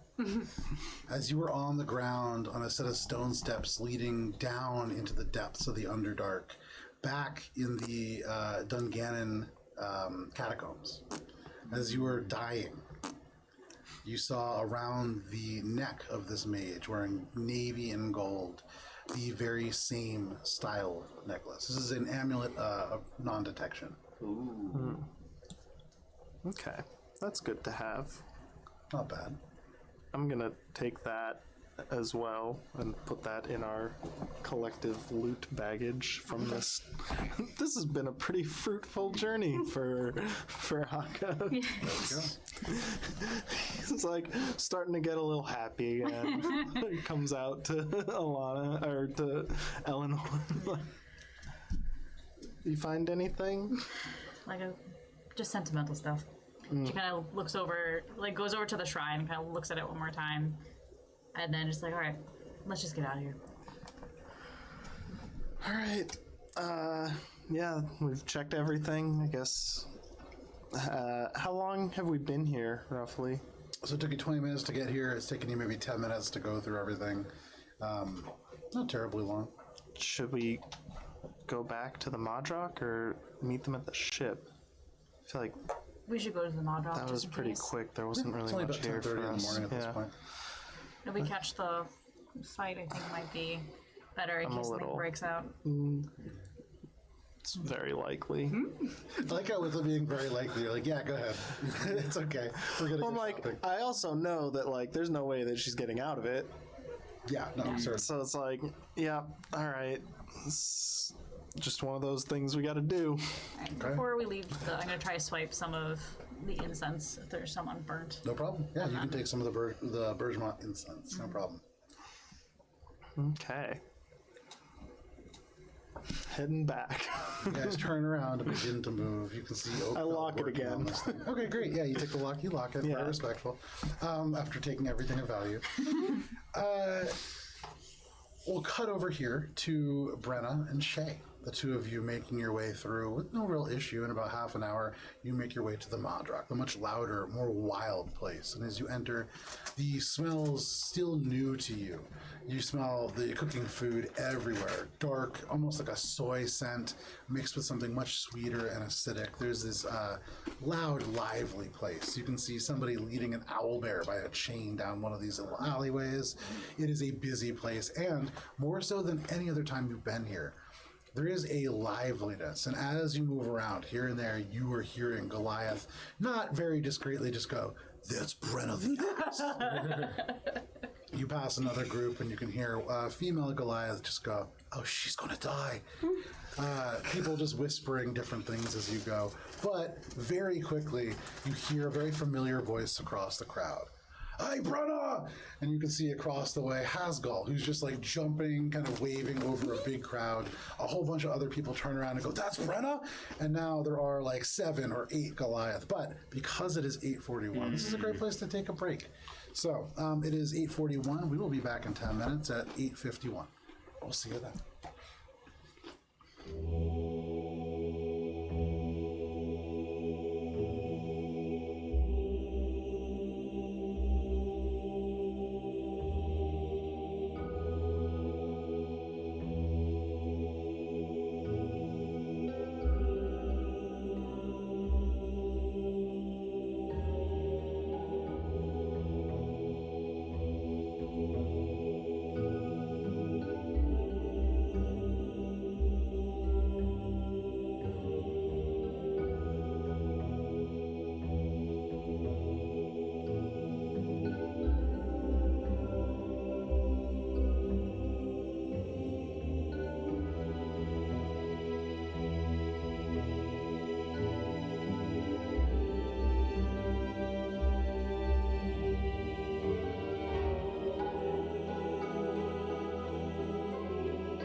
And welcome back. Thank you for sticking with us through the break. We'll just jump right back into this. So, Brenna, Shay, the two of you make your way through. And give me one moment. You make your way to this Madrak, this really crowded place. Across the crowd, Hasgul called your name, and now you are in this crush of Goliath. Give me just 1 second here. Oh man, I can't stop burping. This forever ago and never already used it. It was just accumulated. 17. This is fucking. Yeah, you guys never spend money. I got a wheel sometime. I'm literally like just waiting to get extra money so I can junk follow it up. Oh, He's talking about the Twitch. like the Twitch. I have like a bunch of Twitch gold because like I've had this thing for a while, but I lost the password and it's There you just go. been sitting around and accumulated, I guess. So, you make your way. Now you see Hasgul, who like pulls you in this big crowd, and he says, "Brenna, you're here early." Yeah, can we talk? I brought my friend. That's Shay. Turns over. Oh, hi, Shay. Hi. Yeah, come on. And he kind of waves. You can see he just goes, "Everybody make way for Brenna the Axe. We have a fighter coming through." don't have to You can do hear that, people who are that's just like, "Brenna, I have money on you." And you hear somebody else who's just like, "You better not lose." All kinds of things. You can see Hasgul goes, "Put as much money on her as you want. you don't have- She's oh, going to oh, destroy." okay. Okay, but don't tell him that I said that because he'll get really mad. I won't tell. You can probably just not say that to people. That would be fine. He makes your way through and he goes, "You can't sell yourself short. The energy of the crowd in a fight is really important and you can't be going in all demure." That's a word I learned. Do you like it? That's serious. Thank Yeah. He kind of gets you into this area. You see these mammoth bone-like structures jutting out from the ground. There are a few kids playing here, but he pulls you aside. "All right, Brenna, Shay, what do you want?" Okay. Hasgul, Yeah. what have I gotten myself into here? Oh, I mean, you're going to fight the boss of the Blood Moon. This is amazing. Yeah, like to the death. Oh, no. It'll be a brief fight to determine who's stronger, and then probably, and no offense, you're amazing. But probably when you lose, then, you know, he'll assess your strength overall. Okay. And then what happens if he finds me lacking? Oh, you know, probably you're just banned from the Madrak. Oh, that would suck. He puts his big arm around your shoulders. Your whole body like sags over. He has to get down on one knee to do so. But he goes, "Brenna, you've got nothing to worry about. We've seen you like split people in half, and that's But I you can't can't split use your him in axe. half. Oh, I can't use. Oh, I Important, can't. yeah, What? this is really Sorry, important. what? Hand only. No, I can't use the axe though. Correct. Yeah. So I would have to, like, put the axe down then. Yeah, that's generally what you would do. I mean, if it's something with balance, I guess you could keep it in your hands, but you can only use your fists, anything that you were born with. No, that's fine. Can I like keep wearing my axe if I promise not to use it, or? Yeah. Okay. That's fine. That's okay. That sounds good. Yeah. Yeah, So I fists mean, there's then. this huge trap door in the center of the arena, and it leads directly into the Underdark, and so sometimes things break out from there.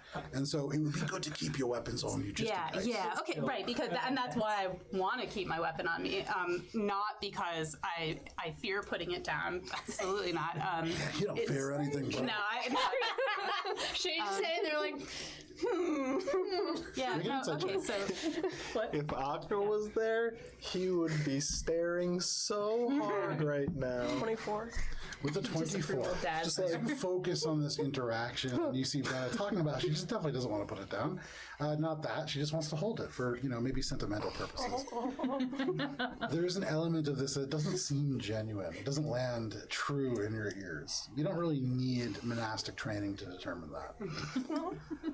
What your training does tell you, as you sort of quiet down and tune into the energy, there is a drastic difference to the aura that Brenna is giving off. Much more chaotic, much darker. But that is what you'd be able to tell with that insight check. I'm not gonna say anything. Sure. So Hasgul says, "Now the thing about the big guy is he has a lot of abilities that make it so that when he fights without any weapons, he's still pretty hard to beat. What I would probably do is, if Shay or any of your friends can, maybe have healing potions ready for after, because he's not going to kill you, but, you know, you might end up pretty hurt. There was a guy without a leg one time. He's just pretty strong. Yeah.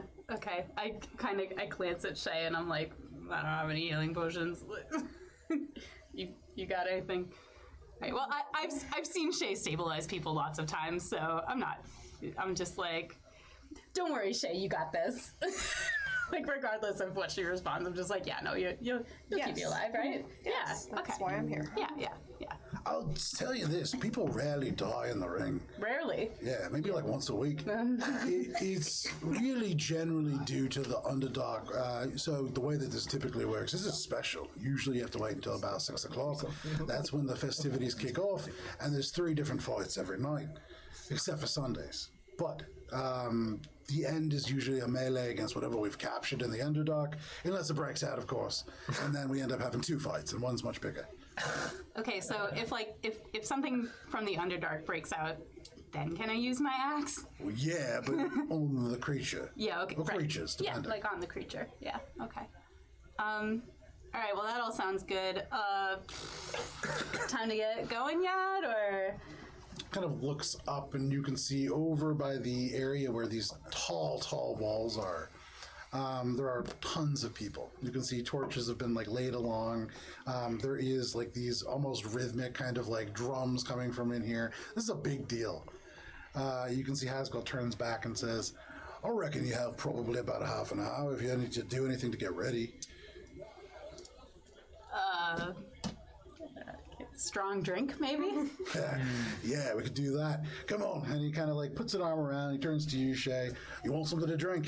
Sure. He pulls out this huge, it looks almost like a tusk of some creature, although it like spirals in a way you've never really seen anything like this. I would say, Shay, you've seen these creatures before.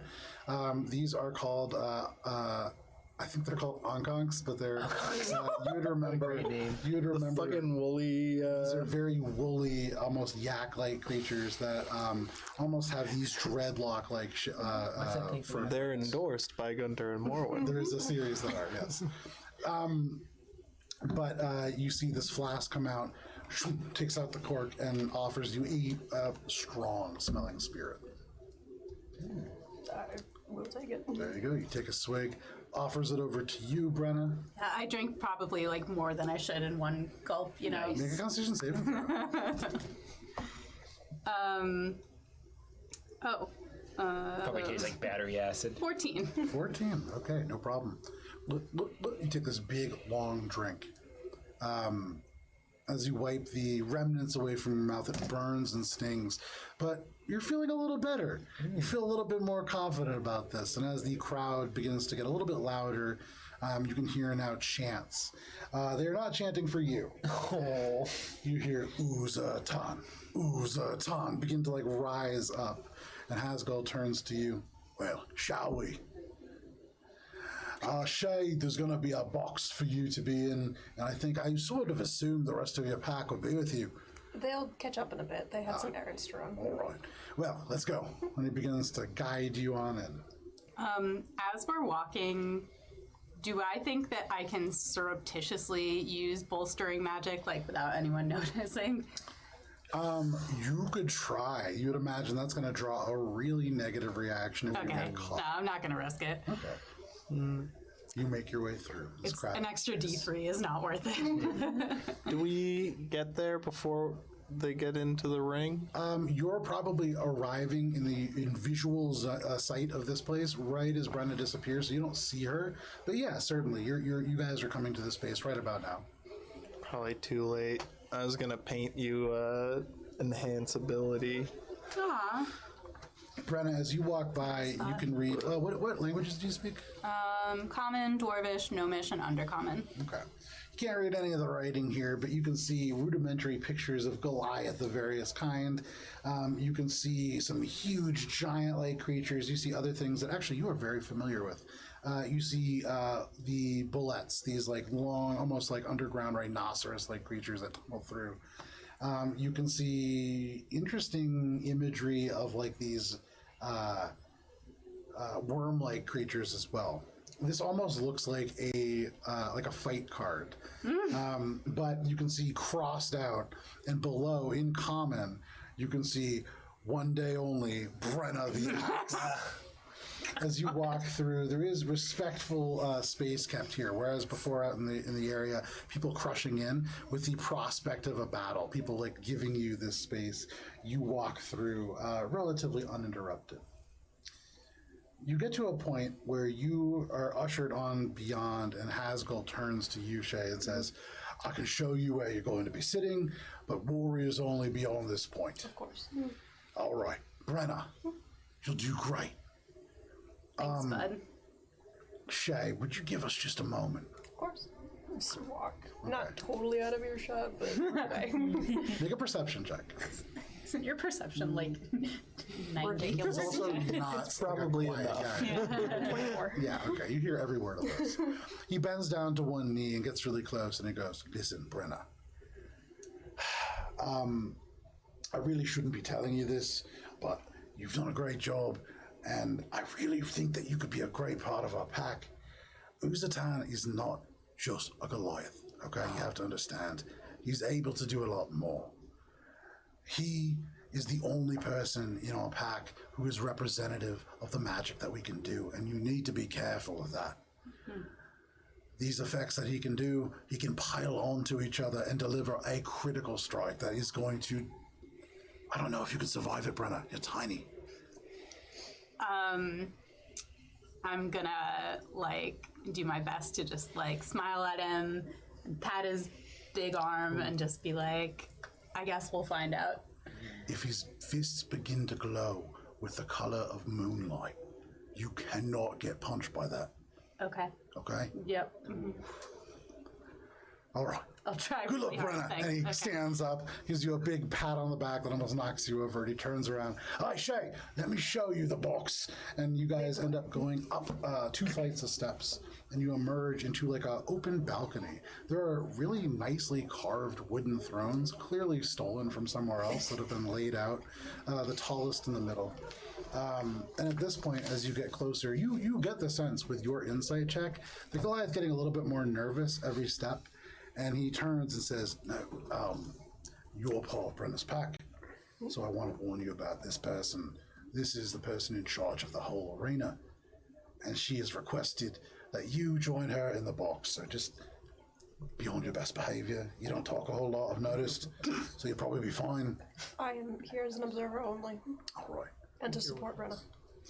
He leads you further, and you see, sitting in one of these thrones, pale skin, freckles that seem to almost be ringed with a tinge of soft, deep blue. This is a star elf. Her eyes are slightly elongated, almost back towards the ears, and the ears run far back, similar to some of the Eladrin that you know. Her sword, you can see hanging at the side of her hip, absolutely magical. It almost seems to pull elements of the light in towards it. You can see almost like these beautiful golden stars that seem to hang from either the hilt of the blade itself or the scabbard. But she turns and kind of looks up and looks you up and down. Give her a slight bow. Shay, But you've traveled a long way from Squall's End. I have. Where are your companions? They had some matters to attend to. I believe they are coming. Good. We'll wait till they arrive to get started. Sits up straight. That's convenient. Quick. The rest of you arrive at this arena, crowded, and you can hear a loud set of cheering for the leader of these Goliath. But every now and then, now that Brenna is within this building, you can just hear, Brenna! Or, Brenna the Axe! Just little shouts here and there, almost white caps on an ocean of other language. I imagine they picked me up on their way. Who? Akka picked me up on the way to... Sure. Yeah. Yeah, no worries. So all of you make your way. We also forgot about Oakfell. Yeah. Where's Oakfell? I thought he was with you. I thought it was just kind of walking with you guys, like crafting this little thing as you walk. Okay, but, yeah. no worries, either way. Waiting outside the ship. Yeah, it's just like, Hanging out on the docks. like the kid on his Game Boy. Yeah, just exactly. So you make your way into the building, crowded, excited. You can see as you pass, very similar to like any kind of arena, you pass these big open doors that go to the seats beyond. There is a pit of sand out, and you can see this big. Let me just get for. Sorry about that. This is not. Unfortunately, they don't really build huge arenas. Just realized I can't use my boots. Really, the only way I'm surviving this is if I get lucky enough to roll the misty steps. It's like the. This represents a ladder, which you would imagine is where Brenna will enter. And Where's like the Rancor pit? He said it was in the middle, the Rancor. Rancor pit. You I know, imagine it's like It's here. under here. The thing that Luke Skywalker fights in It's under here. Return of the not Jedi. sponsored. Not a sponsor. Yeah. Oh man, I left my my Goliath upstairs. Oh. So that's okay, just use a smaller one. I'll just take this random Goliath that I have right. All right, can you just put that guy in there? Get his spear looking a little better. Yeah, he's got a little hook to it, but you know what? That's okay. It's natural. It leans a little bit to the left. There is no perfectly straight wood, you know. So, you can see on this battle cam just a little bit. Eventually, I'm gonna have to get that camera closer. That's a good thing to remember. So, give me just one moment here. As you all arrive, you can see kind of coming down some steps, Hasgal, who looks around and immediately making eye contact with you guys go, "Oh my god, you guys are cutting it kind of close, come on." He turns and leads you, if you follow, up the steps, where you reunite with Shay. And there you see similar, this star elf. Let me turn this speaking down a little bit. People are talking quite loud. Star elf. Star elf. So you can see the skin different than other elves that you've seen. For the most part, yeah.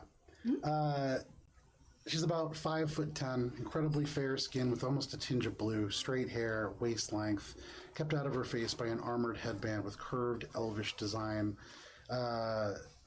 Relatively sort of like a slim frame. But the neck disappears into a metal chest piece that looks like oak leaves layered over one another to form a protective sort of collar. These meld seamlessly into pauldrons, which are also metal, that arc up into dulled points 3 times on each. Torso clad in black leather, which connects to the hips to a asymmetrical leather armored skirt. The boots, just simple cloth, though from the front of the skirt where it's split for mobility, you can see that they're also raised up to almost mid-thigh, and there is something magical to those boots as well. You also see the sword. This sword is a sword that you are familiar with. This is something that the Dungannon Antiquities Collective has talked about before. In Elvish, it is called Nisht Kosmos, but it is the Carver of Cosmos. A very powerful magical weapon, said to be able to create black holes. You can see her eyes where sorry. I'm probably just like, hey, nice to meet. You can see across the top of her face this black face paint, almost like war paint that ends at the nose, just kind of covering the top, almost like a mask. But she stands up and greets each of you. Akka, Oakhart, Brenna, the axe. Oh, am I there with them? Oh no, sorry, you're not right there. You're in From the pit, I'm like, hi! Brenna the axe. All right, we're starting. Elanor, welcome. How do you know my previous name? We know lots of things. She stands up and kind of turns to face all of you. You've done the Circle a great service, getting rid of Britta before we had to act. Thank you for this, but the Circle never owes favors. Have you something to say, Akka? Akka's just like, oh, good. Indeed. You are all looking for the phylacteries of Zystris. Correct. Correct. That is correct. Just like, You let the air hang out of your mouth like that too long, you'll find that you can't breathe. Have you anything to say? no, not currently. Just, you know, sometimes when you're thinking something, you're really expecting it, and then it's just something else. I'm just a little sidewinded right now. Just, sorry, continue. Just, As a matter of course, I don't do that. But you have helped, and we will respond. You are looking for the soul jar. Are you not? yes. This was kept in Mudtown, in the Alchemist Association, in the Great Hall behind the seat of Grand Alchemist Soroto Ayumar. There was an assault from some dark force or other, which sacked Mudtown in its entirety. It was taken beneath the ground, this soul jar, along the Ajos Fiskar. You're not there. A dried underwater lake bed that leads to the shores of the dark salt expanse. A subterranean sea. What's more, my guess is you are trying to reach Calypso's. Ultimately, yes. Very good. The Circle has interests in using those passageways beneath the ground for movement purposes. And we use them from time to time. It is a dangerous passage, but we have a way in. You can bypass the entirety of that underground space, though something tells me Brenna knows much more about it than I do. They have taken this soul jar to a place called Gomjarin. It is gnomish for those of cracked faces. It is a small town of relatively little value outside of one thing.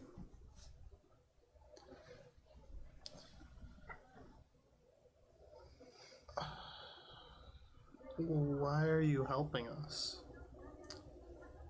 If this comes to pass, if Azra escapes, everything that we've worked so hard to achieve here crumbles down.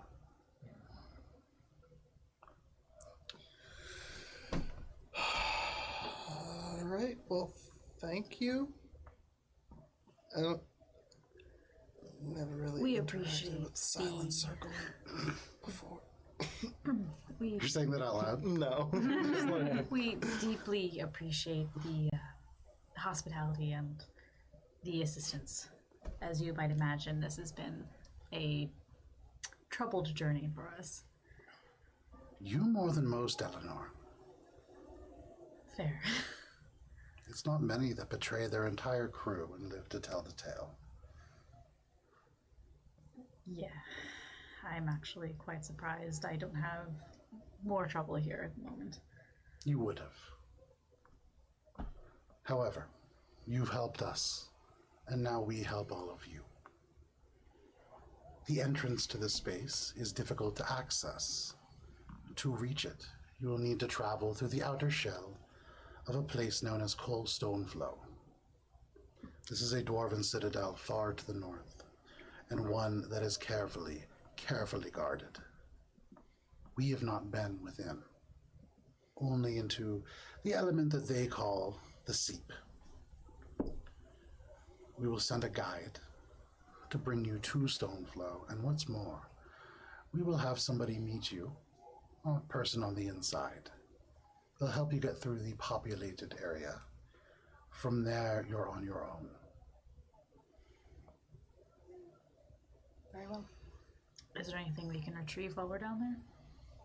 That's up to you. Oh yes, besides the others. We're not working together, but our interests are aligning. There is no task that you need to perform for us. You've helped. Very well.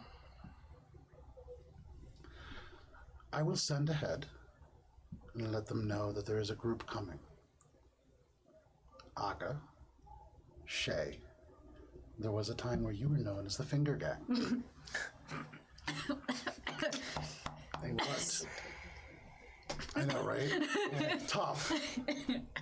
Technically never really agreed to. What name do you go by now, so that they know who to look for? I go by Aka. Wait, we had a name. I just don't remember what it was. We had a ship name. We named our ship. Oh, we we never named named our ship, ourselves. right. Yeah. Aka doesn't give a shit. He's not one to make up a team name. What was the name of the ship? The Winds of Fate. The Winds of Change. Sorry. That's not. No. It sounds like a disco band. Let's just roll the fire. We're the frowning square. I'm just kind of looks around and like the resounding silence. It goes, the Fate Changers. Fate Changers. The fate change. Wow. I don't even care, but that is. I will gladly take suggestions, Aka. I mean, But the resounding silence seemed to that's hard to put into a piece of paper. Silence. I think it's a wonderful name. what's like Thank you, Oakfeld. AEOSB.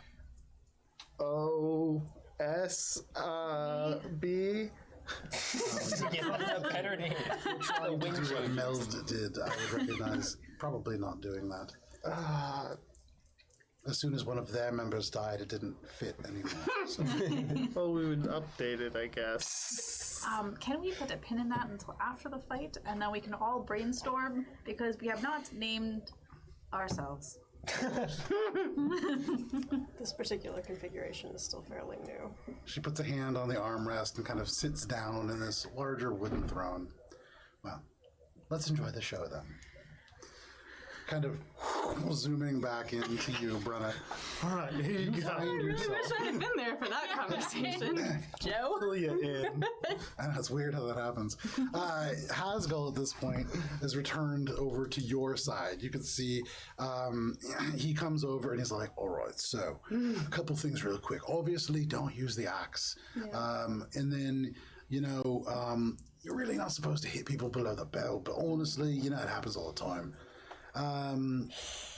Everything is below the belt for Brenna. And then ultimately, those are really just the rules.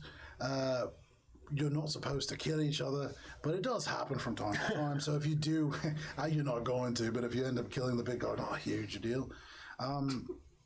Let's see, anything that I'm leaving out. Kind of goes over the specifics, but I will say from a meta standpoint, one thing that sucks is having everybody watch one person fight for a very long time. Yeah. So the way that this is going to go, there's going to be 3 rounds of combat. You're going to get to go. He's going to get to go. We'll pull away to the rest of the group to see how they interact. At the end of those 3 rounds, whoever's on top is winning this fight. Okay. So. I imagine using the wing boots would be frowned upon. You would imagine so. And Hasgal, if you ask Hasgal, he's going to be like, yeah, you're really not supposed to use any items. There was a guy who used a grappling hook one time, and the crab pulls his fingernails off. So, no. You probably don't want to do that. What is the audience like? Are they like, is it like, I imagine, is it kind of like a WWE? Like, are there people like holding signs? Or are they? Yeah, and it's funny. It's like just around noon. And considering that, it's a relatively loud group. It's a pretty rowdy group. Give me 1 second here. People throwing vegetables when they don't like things or something. This is a relatively impromptu battle that's happening, and so it's probably, people aren't really here with vegetables. People aren't all that kind of stuff. Really wishing I could have seen you before to help you out here. Really? Picked up some vegetables from there too. I can manage 3 rounds. Can someone remind me the rules for unarmed strike? Because I think it's a I know D4. it's D4 plus strength modifier? Yes. D4 Yes, plus yes, it is. And then that's the damage, right? And then And it's just your normal attack roll plus Normal attack roll, your okay. proficiency bonus and If your you're attack, proficient your strength. If you're proficient with, unarmed strikes. yeah. okay. Otherwise, you don't have Which- proficiency. I thought everyone was Okay. proficient in unarmed strikes. No. That's my If mom. you are not proficient in one arm strikes, you deal 1 damage. Oh, really? Yeah. Wow. Okay, I didn't know that. You're a barbarian, so I believe you are proficient in Okay. unarmed strikes. Yeah. Does it count as? Well, yeah. So you are dealing, I believe, it's 1 plus your strength modifier. Yeah. Okay. So, and then does it count as a melee attack for the purposes of rage damage? Yes. Yes. So you can see Hasgal kind of walks you over, and for a moment you get to a point where you can now see these 3 tiers of seats. There's this loud roar from the crowd. You can hear a few people yelling out your name, Brenna, and then you hear, "Where is she?" There's a few people that from the height that you're at, they can't quite see you yet. But in front of you, there is a ladder. You can see kind of where that little shelf is right there. And you see standing in the ring. Brenna? What? Where's Brenna? In the box. Yeah. Box, yeah. Oh, right in Also, the Co-opted mini you my pulled box. out is not a Goliath; it's a bear. No, it's a Oh, Goliath. it's a Goliath. He's got a bear skin on. Oh, that makes so much more sense. Thank you. I just pulled out a random bear. I just thought it was a bear. I even showed Alana. I was like, "Look at this bear!" It's so I thought you were like, oh, he's wearing a little bear skin. No, I was like, I "It is a definitely bear." thought it was a straight up anthropomorphic bear. All right, Brenna, I like are that you though. ready? Brennan Yeah, I'm thinks ready. it's a Let's bear. do it. Let's go. Follow your nose and you'll be fine. All right, and he just kind of gives you a little push, probably harder than he means to. Go ahead and make a dexterity saving throw, and then roll initiative as you are pushed into battle. All right. For the rest of you across the way, you have a perfect view. You are in the best seats in the house. And from up here, up top, with nobody off to your right, nobody off to your left, you just see Brenna begin to like almost fall out of the door. That's an 18 for the dexterity, Excellent. and then 22 for initiative. Nice. Wow. Look at those rolls. It's a good start. So, all of you watch as Brenna lands gracefully on the sand. Oh no, my pen. There we go. Gnomes All always. right, Brenna, 22. Yes. Fantastic. They also have extra lives. Way better than him. All right, so Brenna, you land in the sand, and looking across, you see this tall, older Goliath. You can see really wiry is he. The muscles stand pretty taut, but as he cracks his neck and stands up straight, you're reminded he is massive. And as he balls his fists up and opens and shuts them, he smiles, and even across the space, he shouts out, "Are you ready?" Yep. There's this like heartbeat, and suddenly, how far apart are you guys currently? I think like 30. I mean, there's a diagonal. Okay. It's like Almost 35. in a heartbeat. And for all of you watching, you almost missed this, with the exception of Shay. There is almost a monastic element to this, but you watch as he is very close to you. However, you are going first. He's within 15 feet. All right. I'm gonna rage. There you go. Bonus action rage. Roll on my wild magic table. Here. Yeah. I don't know why I wrote down initiative. There's 2 people. Whatever. Four's a half. Yeah. I'm Shit, gonna. whose turn is it? The All monsters right. come Well, out. this is a new wild magic effect that we haven't seen yet. Oh. An intangible spirit, which looks like a flump or a pixie, my choice, appears within 5 feet of one creature of my choice that I can see. Within 30 feet, at the end of the current turn, the spirit explodes. Oh! And, yeah, exactly. And each creature within 5 feet must succeed on a dex saving throw or take 1d6 force damage. And then I can use it again on each turn as a bonus action. Oh, I guess place your flume. Yeah, no. So what does your flump look like? Well, you're going flump or pixie? I'm going. I don't even know what A flume A is flump, like it's like a big jellyfish with like goofy eyes. Kirby. hell yeah. But Yeah. Okay, it does indeed look like Kirby. Okay, I've decided. fantastic. And I'm gonna summon it like behind it, or is he like right next to me? Well, I'm gonna. Yeah. Yeah. Pretty much. Okay, so it's basically just gonna hang out behind him. Great. So as you rage, you dig deep and you channel the energy in. Suddenly, this creature just appears next to him. He seems to take no notice. Nice. All right, and I'm gonna punch. All right, you cast punch. I do cast punch. 21 to hit. 21 hits. Go ahead and roll damage. So then, is it just flat damage? Because it's 1 plus strength plus rage, right? Correct, unless there's anything else that you're adding to it. Nope. So it's 10 damage. There you go. And then I'll use my extra attack. That's what I can write. Punch him again. 21 again. Okay, yeah, that hits. For 10 more damage. Nice, damn. So you watch Brenna falls out of this this doorway, bypassing the steps of the ladder entirely, lands, and as they land, you hear these words exchanged, and this Goliath rapidly approaches Brenna almost exactly at the same speed, and they clash right in the middle. Brenna strikes first. There's this uppercut, and you can see as fast as he is, he's not expecting this. The head snaps back, but almost immediately you see this smile go across, and though there is this trickle of blood, he wipes it away. Not bad. Anything else? The flump explodes. He has to make a dexterity saving throw DC 17. No problem.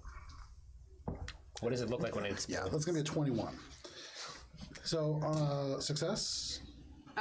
That's a success, yes. Okay. But is there anything that happens or no? Nope, he succeeded, so the flump is gone for now. You see- I can summon it again this turn. It ruptures, almost like a jellyfish. It splashes into his back. Yeah. It seems like it doesn't even affect him. But no problem. Anything else? Nope, that is gonna be it. Fantastic. He smiles at you in this moment as his head turns back and he says, "Now it's my turn." As a bonus action, he is going to cast without any verbal somatic components, Smite, one of the smites. And you watch as around his fist there is this shimmer of moonlight. For a moment, Oh no! you could hear in the back of your mind this voice that says, Oh fuck. yeah, basically, there's more to him. And that's the last thing that you hear as you get decked, likely. He does only get one attack when he does that. However, that is still going to be a 17. That matches, yeah. Oh, rough. That is rough. It hits you square in the chest, and for a moment, your vision goes blank, and it feels as if you are amongst the stars. You feel like you are far away, and in the back of your mind, all you can see is this huge full moon. And then it's almost as if that is lifted away from your face, and you can see the sand zooming towards you. You hit the ground hard, but roll back to your feet. Go, Brenna! Oh. That's a lot of damage. Yeah, that'll hit on me. When you're done with that, I'd like to use my unstable backlash to swap out my wild magic effect, because I really want the Misty Step. No problem. That is going to be 7 points of bludgeoning damage plus 20 points of radiant damage. As this hits you, there is this sound that is unmistakably magic in nature. You hear the Goliaths roar out. There is no displeasure. This is not catching anybody by surprise. Yeah. Shay, what is your passive perception? 20. Only 20. Is there anybody higher than 20? I could active perception higher. I think I'm. Just flash of genius it. So, for all of you, you my hear this passive roar is as the crowd approves of this violence. Is there anything that any of you are doing in this moment? You see Brenna, the Goliath, kind of swirling in combat. I'm rubbing my horseshoe, Okay. trying to make sure all the luck I can get for Brenna. Okay, you do that. Yeah. Is the I forget her name. The star elf still here? Yeah, Introduce she's sitting there, just kind of watching. Yeah, I in didn't front. think so. I think I'd want to go up while this is happening and try to ask her a couple questions. Okay, sure. Now that I've gathered myself. Whoa. Okay.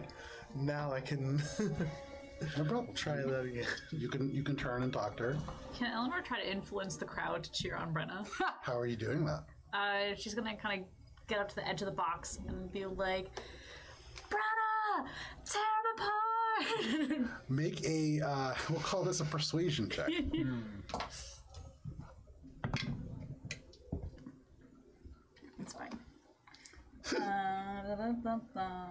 Yes, because it's one of my special skills with the 25.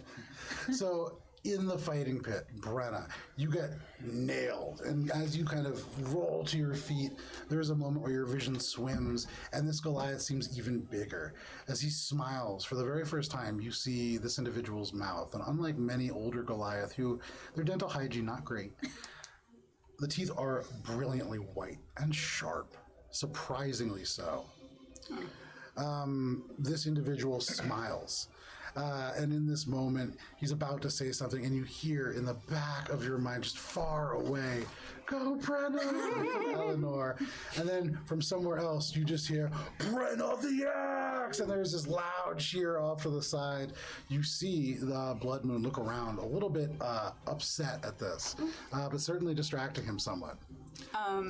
So when he hit me, I'm going to use my reaction to use Unstable Backlash, which means I get to roll on the Wild Magic table again. There you go. I did get a 2, which means I am going to teleport 30 feet to an unoccupied space and catch my breath. Nice. 2, 3, 4. Just kind of like over here, I think.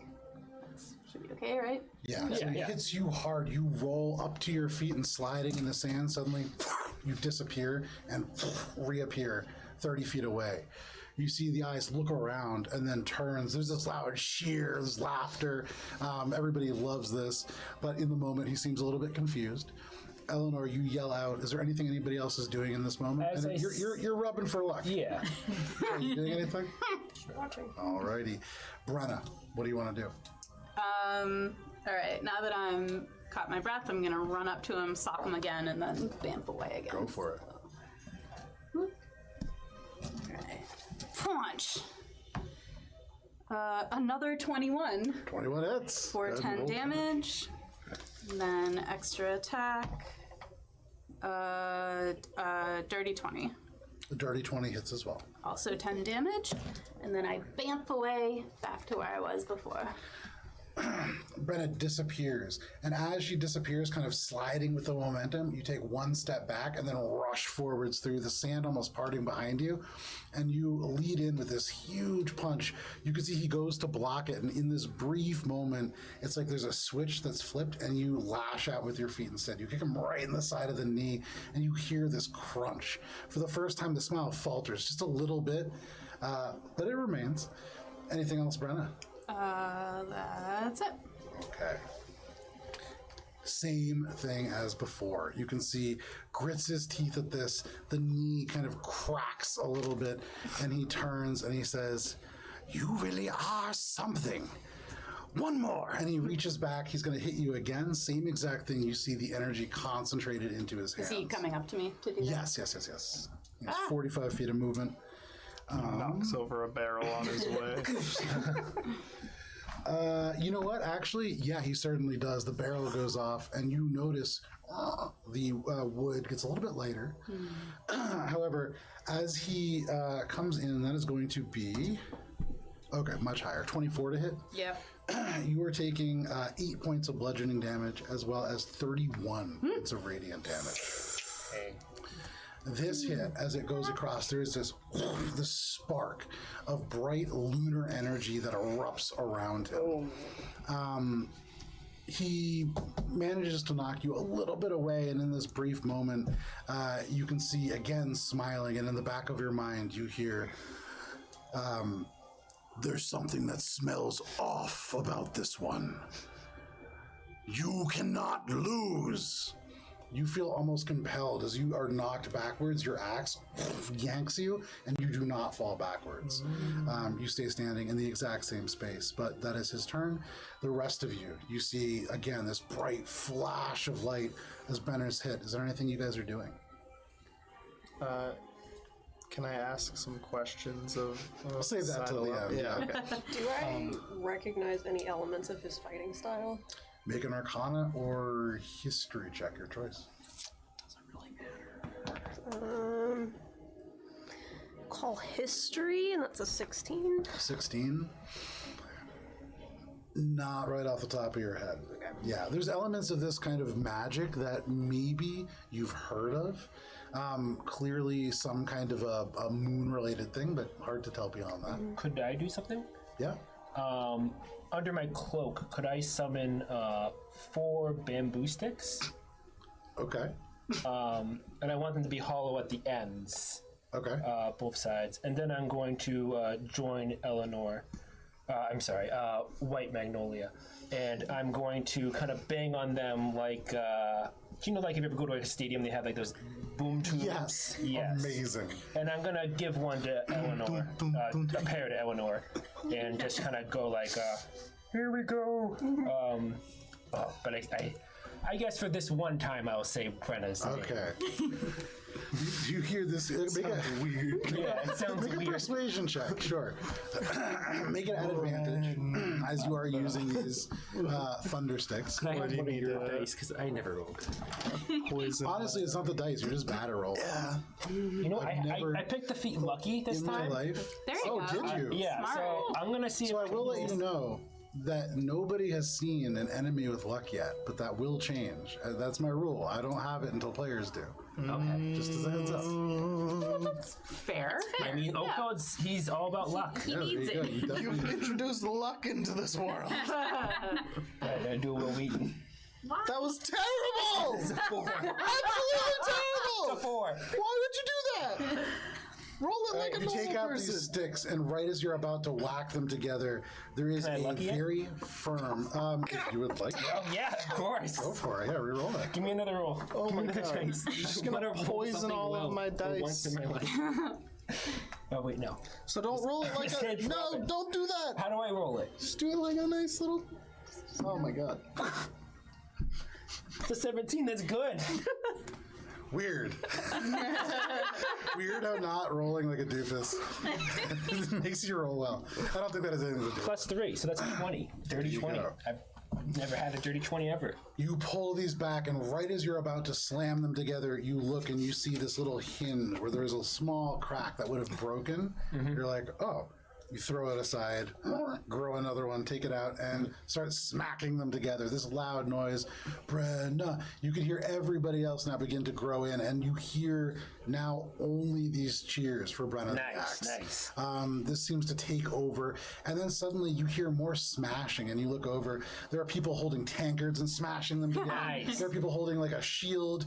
You see like a smallish Goliath child that is larger than Shay, lifted, and you can just see them like flailing. They disappear into the crowd. Things are beginning to get a little bit out of hand Nice. now, but that certainly does something. In this crowd, you can see Blood Moon now looking around, hearing not his name, and he's beginning to get a little angry for the first time. But anything else from anybody else? There's been a wheel in the chat.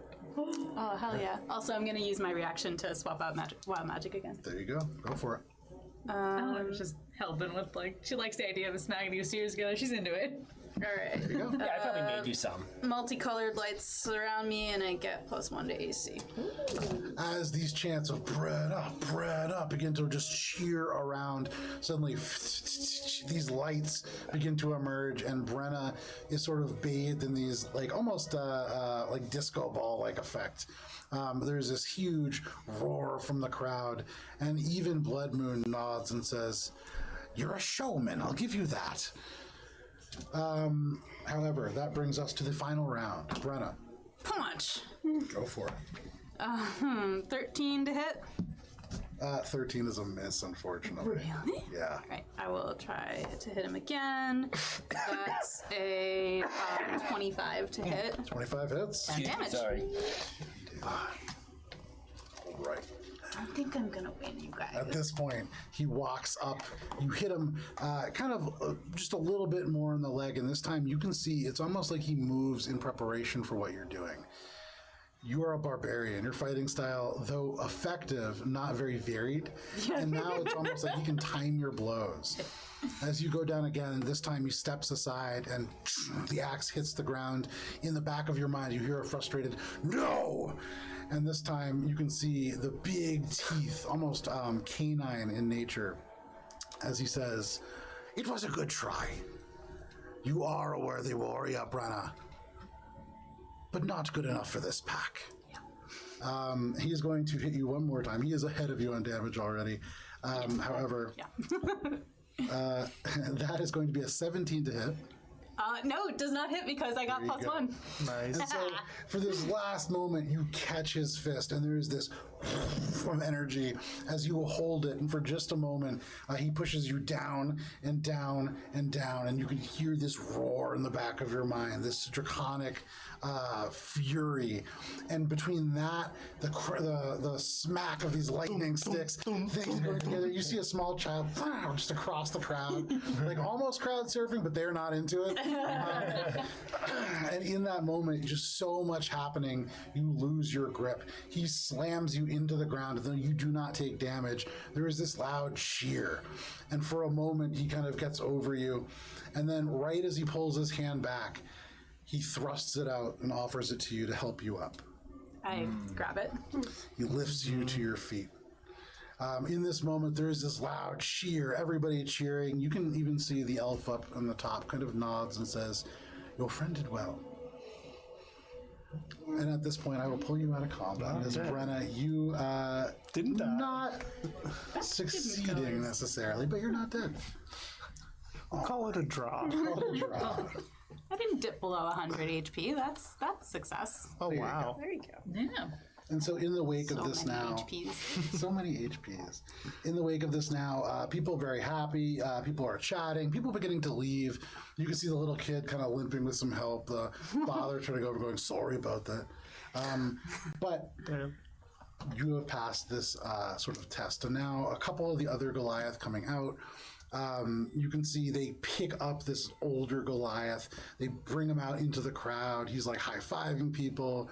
You're sort of left behind. But Hasgal stops and goes, "Brenna, you did a really good job. Thanks, bud.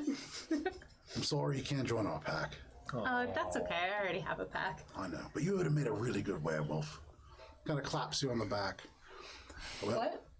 I'll bring you up to your friends." And he turns and kind of leads you off and through this group. You make your way through the crowd. They're there. Yes, that is the blood moon. Right. I've been dropping hints about this for a long time. Akanu. I call them knew. a pack the whole Yeah. time. However, I got it okay. a little while Is back. this I did not actually fuck it, like, a at bear, all. or is this a Not wolf even a little bit. skin? It's a bear in terms of like what the figure is supposed to be. However, in full battle dress, you'd imagine probably he has a wolf pelt. That being said, Hasgal leads you up through the crowd, very respectful. Every now and then, people kind of pat you on the back, but a lot of the enthusiasm has died down. And before too long, you join the rest of your companions with this star elf up in this private box. She stands up and walks over, bends down a little bit to you. "You fought well, Brenna." Thanks. She pulls out a greater healing potion, Nice. Oh, thank passes you. it to you. Tasty. I glug it down as respectfully as I can. There you go. I believe that's 4 dice that you can roll. In the meantime, she turns around. "So now that you're all here, I'll leave it to all of you to catch Brenna up on its plan, but are there any questions?" I have a few, if you don't mind. That's why I asked. So, you know that the soul jar is over in, well, through Coalstone Flow. Do you know who took it? Again, some dark force or other, but led by dwarves, perhaps elements of Stoneflow itself. Okay. Do you know, given you know a lot about, I'm guessing more than we would be able to know. Certainly. Do you know how to destroy the phylacteries, or someone who might know? They're each destroyed in a different way. It's meant based on how. You're right there. Okay. Yeah, no, that happens every now and then. Each phylactery has a way of being destroyed, part of the ritual of its creation. That being said, a sufficient enough power source, a cold forge, perhaps, might be useful.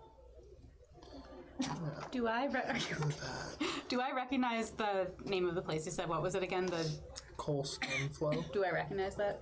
Certainly. I would also probably say, through Coalstone Flow to Ostviskar, and then under Ostviskar to Ostviskar is Gamjoran, Gnomish. It stands for the Way of Bone. all the way through.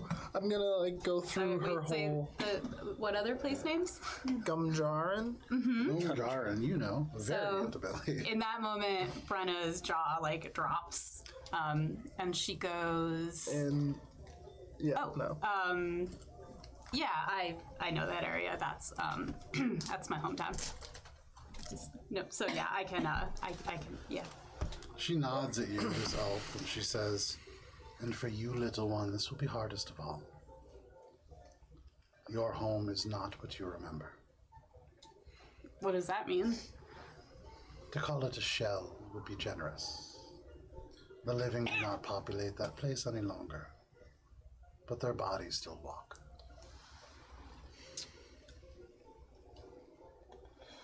That's distressing. What happened? That is something that I don't know.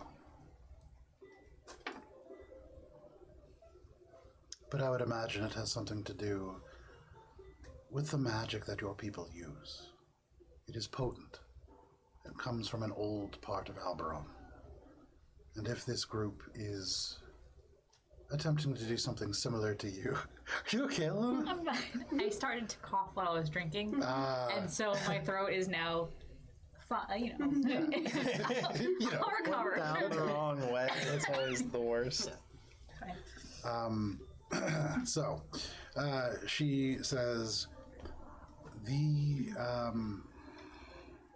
place that you once called home sits near an elemental rift, a place formed during an event called the Elemental Deluge.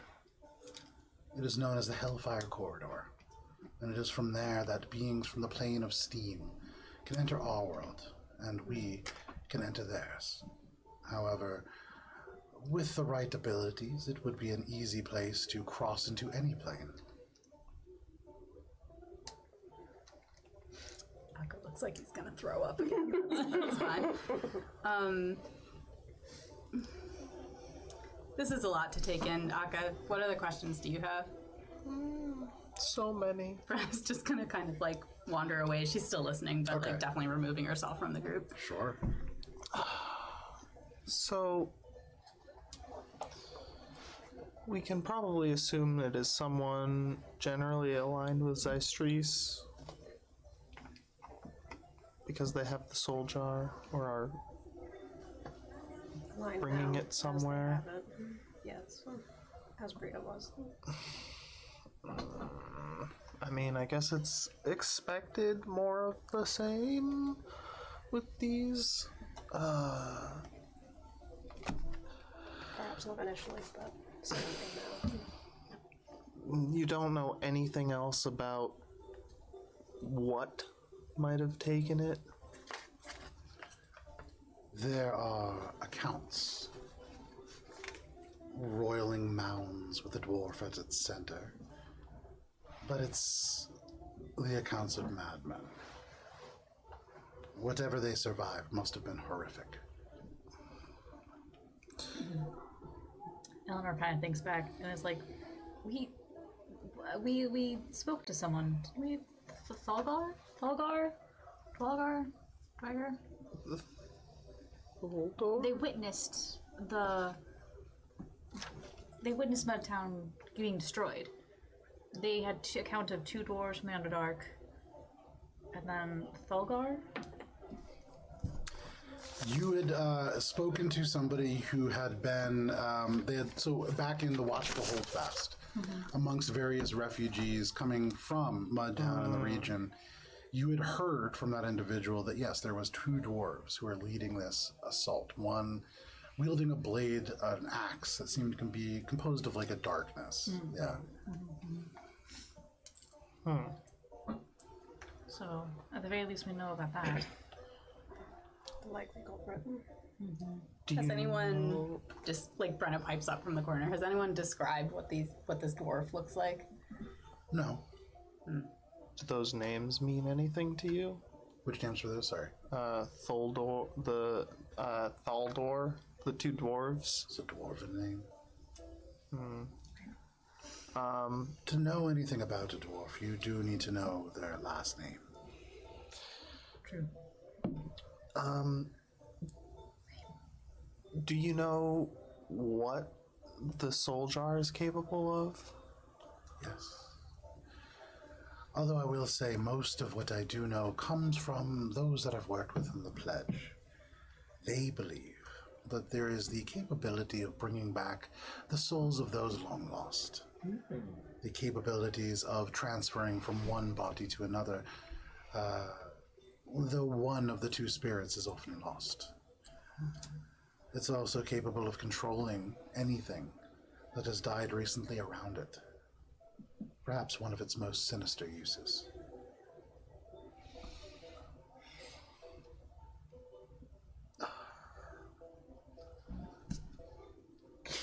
Writing it all down. I don't know. So we go there.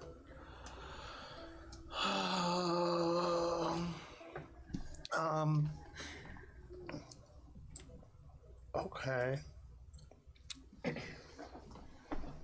Is there anything else that, I mean, you must be familiar with some of it, but it sounds like Yeah, I mean, it's I know all infested. about the magic that they used.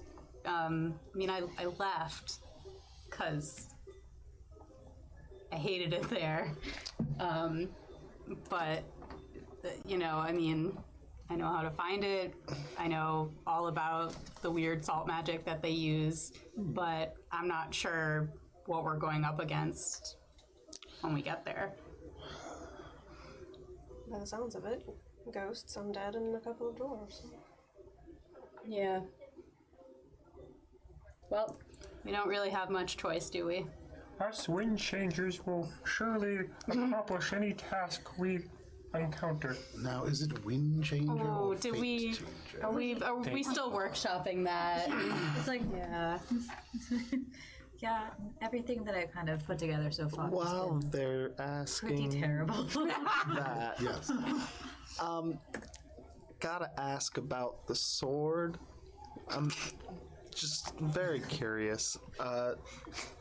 How did you come across that? Well, I killed the man who had it before me. Oh. There you go. And who was that?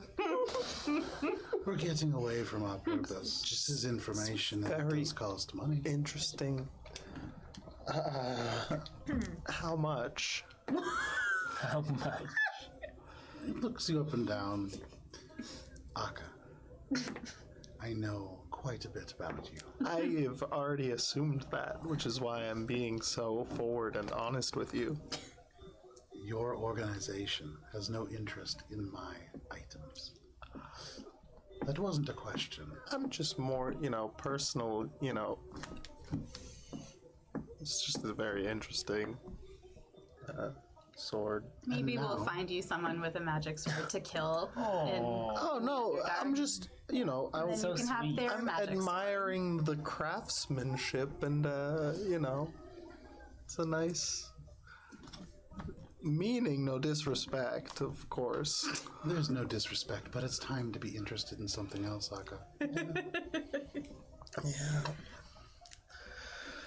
All right, so we're gonna go. Should we wait for the guide? Is the guide coming with us right now? Are we? What? I assumed you would all take your flying ship, the Wings Okay. of Change, which you stash in the cove outside of Nocturne, and which we have, in our gracefulness, or not gracefulness, in our gratitude, have ensured has remained there. I still have the mini fridge too. Yeah, you're just lugging this chest around. Okay, so what about we have the guided hands, zombie execution squad, the objectionables, and then Axe and Friends? I do not like axes. Just friends, though. Point taken. The friends part is good though. I guess I can't be upset with any of those because they're all still better than finger candy. I still Oh my like the goodness. fate changers. Let's put it. Okay, let's put it to a vote. Aurelian's Angels.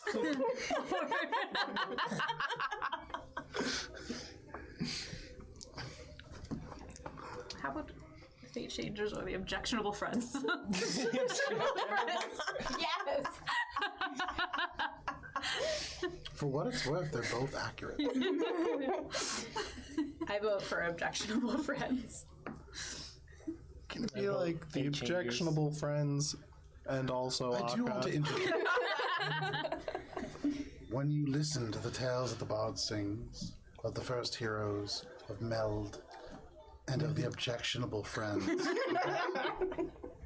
satisfy your project. Maybe or legacy. the second heroes, get some sort of sequential. People like sequences. There's the first hero. Electric Boogaloo. Listen, I imagined a terrible death lies at the end for all of us, so we're not going to be able to hear any of the bard songs. So this I is would something like to hope that I could eventually. Parents, Eleanor, they would want to hear. Goodness.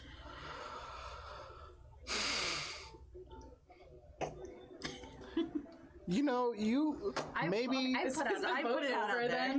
maybe you could come up with a nice sounding name so that because objectionable friends is objectionably awful, just Objectively, objectionably too. also. I'm not really here to name your friend. Well, Maybe I don't want to do wait, it. Brenna doesn't know that there's a contact. Never mind. What does Elanor vote for? I like the fate changes. I'm a Okay, so big we got sap. two fate changers. I changed my vote after hearing the feedback of the Star Elf. I'm like, yeah, you're right. That is terrible. 3 votes for fate changers. Shay has no opinion. That's majority I'm just right like, there. At least it's not finger gang. Yeah, oh my god, can I tell you? On websites, when you write finger gang, it flags it almost automatically. So like trying to like post highlights and stuff to like Imager wasn't happening. It was tough. Anyways, the fate changes. Interesting. Still an upgrade. Well, it's certainly accurate, and hopefully for the better. Find out.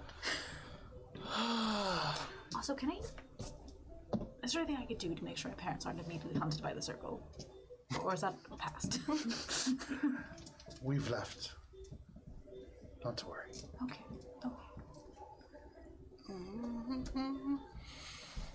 Well. All right.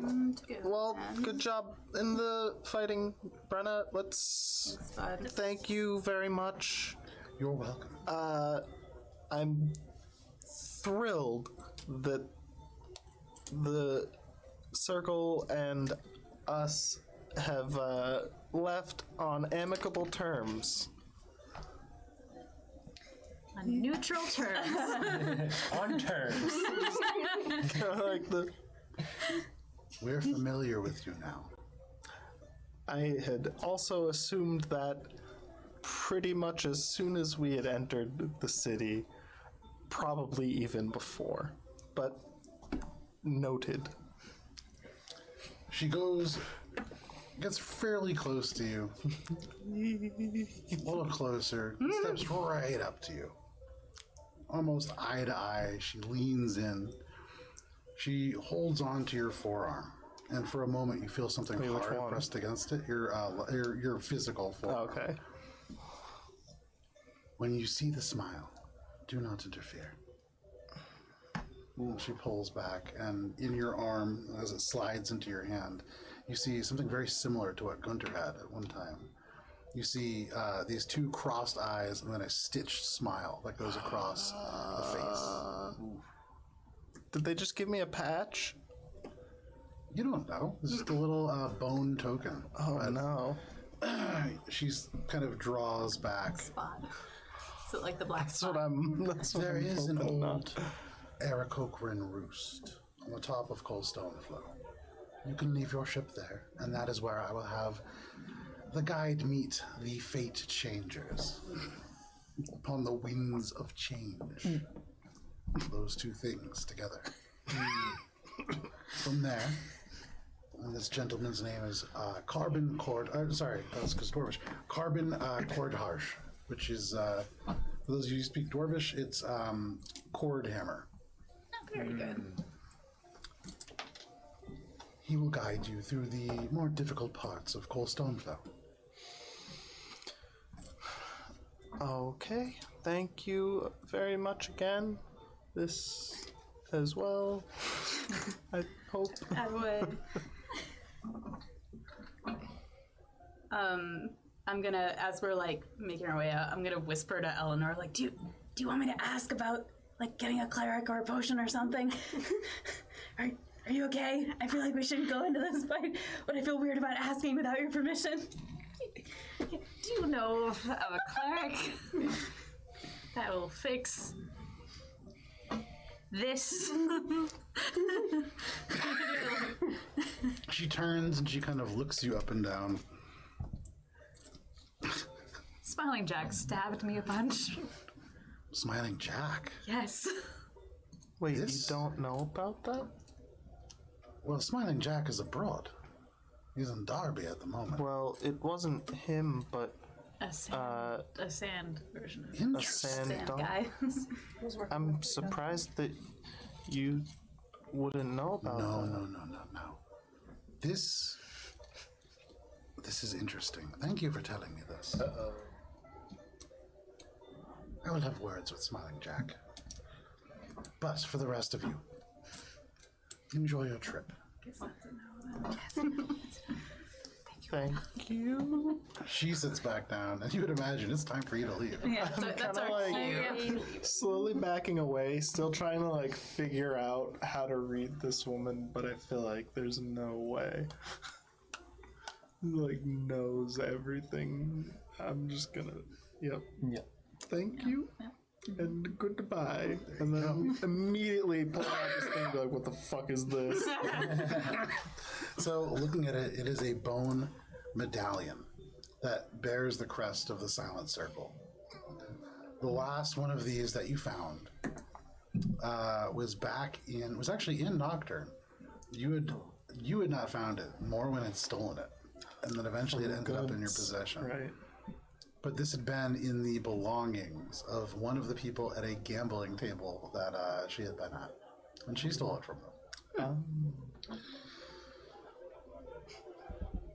So, okay. You make your way out.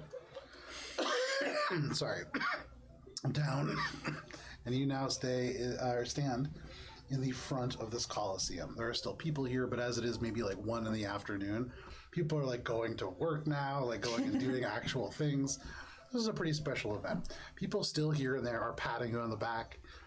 But all of you now find yourselves within Nocturne. What is your next step? Get the fuck to the ship. Yeah. I'm gonna be alright going back. I don't have a choice, just like you didn't have a choice going to see Brita, so Yep. I'll be fine. It's the journey of unavoidable choices. unavoidable backstory. Choices that make Akka continuously sadder. I'll have plenty of time on the way. I mean, to- you have the ability to go to Calypso's right now. If you Yeah, want but to. that's gonna be like, I feel like if we get all of these, we have more leverage. And the other thing is, destroy you them. guys are heading here, but you can go anywhere. It's true. We could just say, screw this whole continent and just go somewhere else. We have a flying It still ship. does align though with what Akka is trying to do. But At this point, I owe a life debt to all of you, so I'm just along for the ride. Brenna would like the world not to end, so that's why she's kind of, down to We clown. can't basically. even take out the general. How are we gonna be able to take out the queen herself? The idea is to take out the generals before they get Right. free. Which is and why move we from should there. stay working very, very tenuously alongside the circle for now. Might be the best way to actually get things done. Yes. Yeah. Stay on this very I agree. tepid hot streak. I'm not even gonna call it that at this point because it's doused as soon as something good happens. But Brenna, there's relatively speaking, all the- we yeah, know, werewolf goliaths. Yeah. there's still so much though. I mean, that circle lady really seemed to know what was going on, and of her advice, I mean, she's helping us go get one of the phylacteries, and I feel like that's as good a path as any. Akka inside is like, there's definitely some terrible ulterior motives going on, but like, we can't do anything about that right At this now. point, I think our vested interest is not letting the world end. Yeah, that's kind of the top priority right now. Everything else can sort itself out later.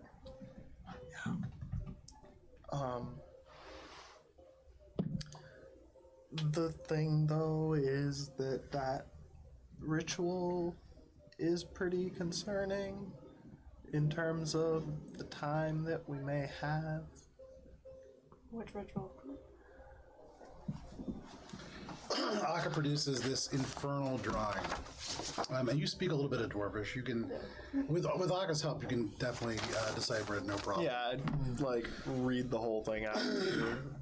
But it is instructions on breaking diotic metal. Excellent. Yeah. But it does say they require the forge key for this. Yeah, The forge key is in. was. The collective had someone going for it, but I'm haven't. sorry, what? Yeah. You do realize that doing so could cause Colteron to explode. I didn't know that. Doing so could cause Colteron to explode. Okay. The sending stone. Okay. Yeah. Mr. Gibb? A couple seconds go by and you feel it almost warm up to your touch. Hello, Akka. Hi. So remember? Have you broken something? You sound guilty. No, we actually have the eye in our possession. But I was actually checking on something else. How is the mission to get the forge key going? It's interesting that you should bring that up. We haven't actually heard back from our agent. Okay. I know Ogletree is going to go there after his. Probably don't have him go there. Taking the forge key from Colteram will destroy Colteram. Yes. Yes. I'm sorry. And how did you come across this information? Shay just told me now. Shay's here. Okay. There's a few things that are wrong with that, but if our agent has not returned, that would seem to indicate that something has happened. I haven't heard of anything, and Colteram, to my knowledge, is not blown up, so... Okay, but maybe they haven't taken it yet. Why are you asking about this? Something has definitely gone wrong, it seems. I mean, You might as well tell him. what am I telling him right now? I'm gonna put Shay on. She's gonna explain everything a little more because I am just finding out about it mostly now as well. All right, and you can like disappear. You're into Akka the spell. found a dark spell that can destroy diotic metal that requires the forge key. Okay. And where did you find this ritual? In possession of Brita Dawnkeeper. Cool. The former Order of the Eyes. Okay. So somebody working for presumably Zystris or okay. Oh. This isn't good. No. Okay, let me see if I can find some contact that we can get in touch with in Koltaram and see if he ever made it. He should have been back by now. Thank you for letting me know, Shay. Could you put Akka back on? You catch the stone. Akka, Yep. thank you for letting me know about this. Yep. Where are you going next? Can you help?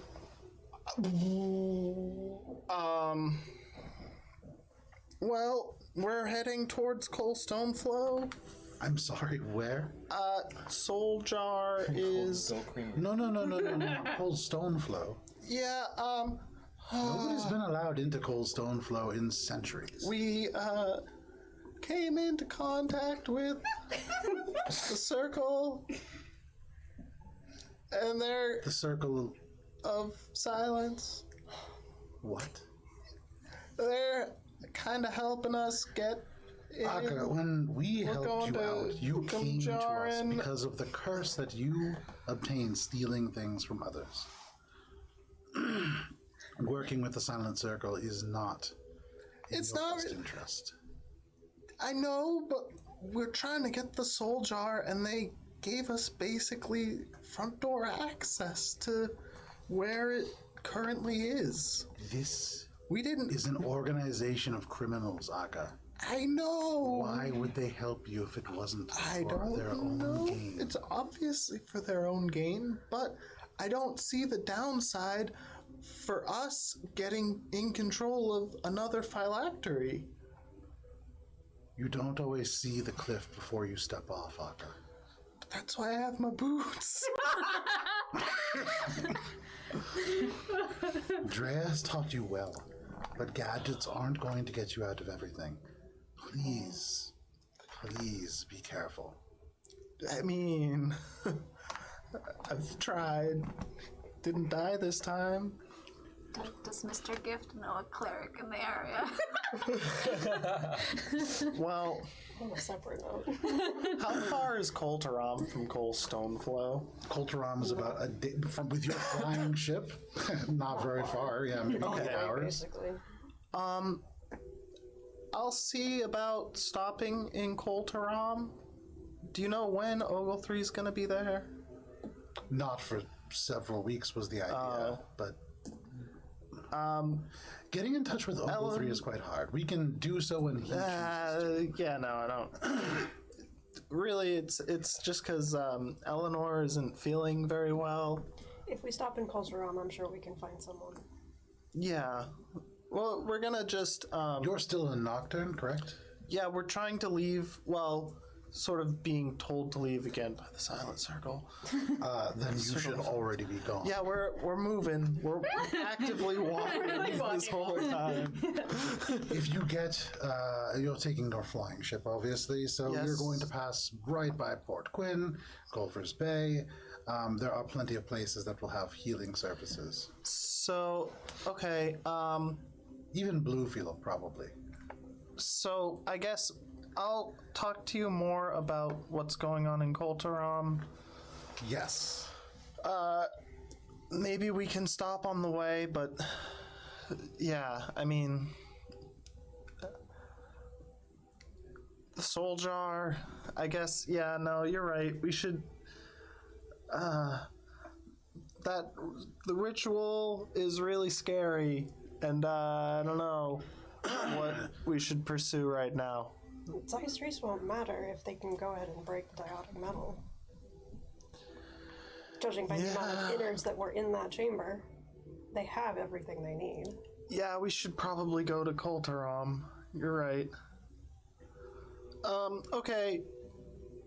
We're gonna get to the ship and start heading in the direction of both Colterom and Cole Stoneflow, and I will be in contact with you soon. Aka, it sounds like you're getting emotional. It'll be okay. Thanks. Yep. Your friends are powerful. They can keep you safe. And you're not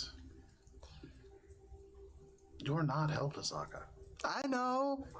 It's just a lot. I never wanted to do all this.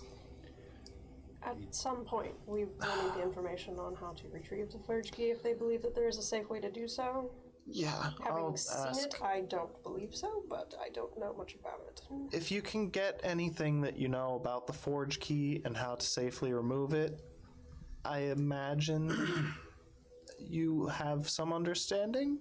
So maybe we'll We have talk a lot about of that. references on the Forge Key. Okay, yes. if Just you a can- second. Love, can you get the books on the Forge Key? They should be located in the third library, and you hear far behind. Okay. Okay, we'll see what we can find. All right, we'll be in touch soon. Aka, Yep. you really don't know where you came from, but you can decide where you're going. This is a lot to take on for anyone, and nobody would ask for this. Mm-hmm. But you get to choose. Not many do.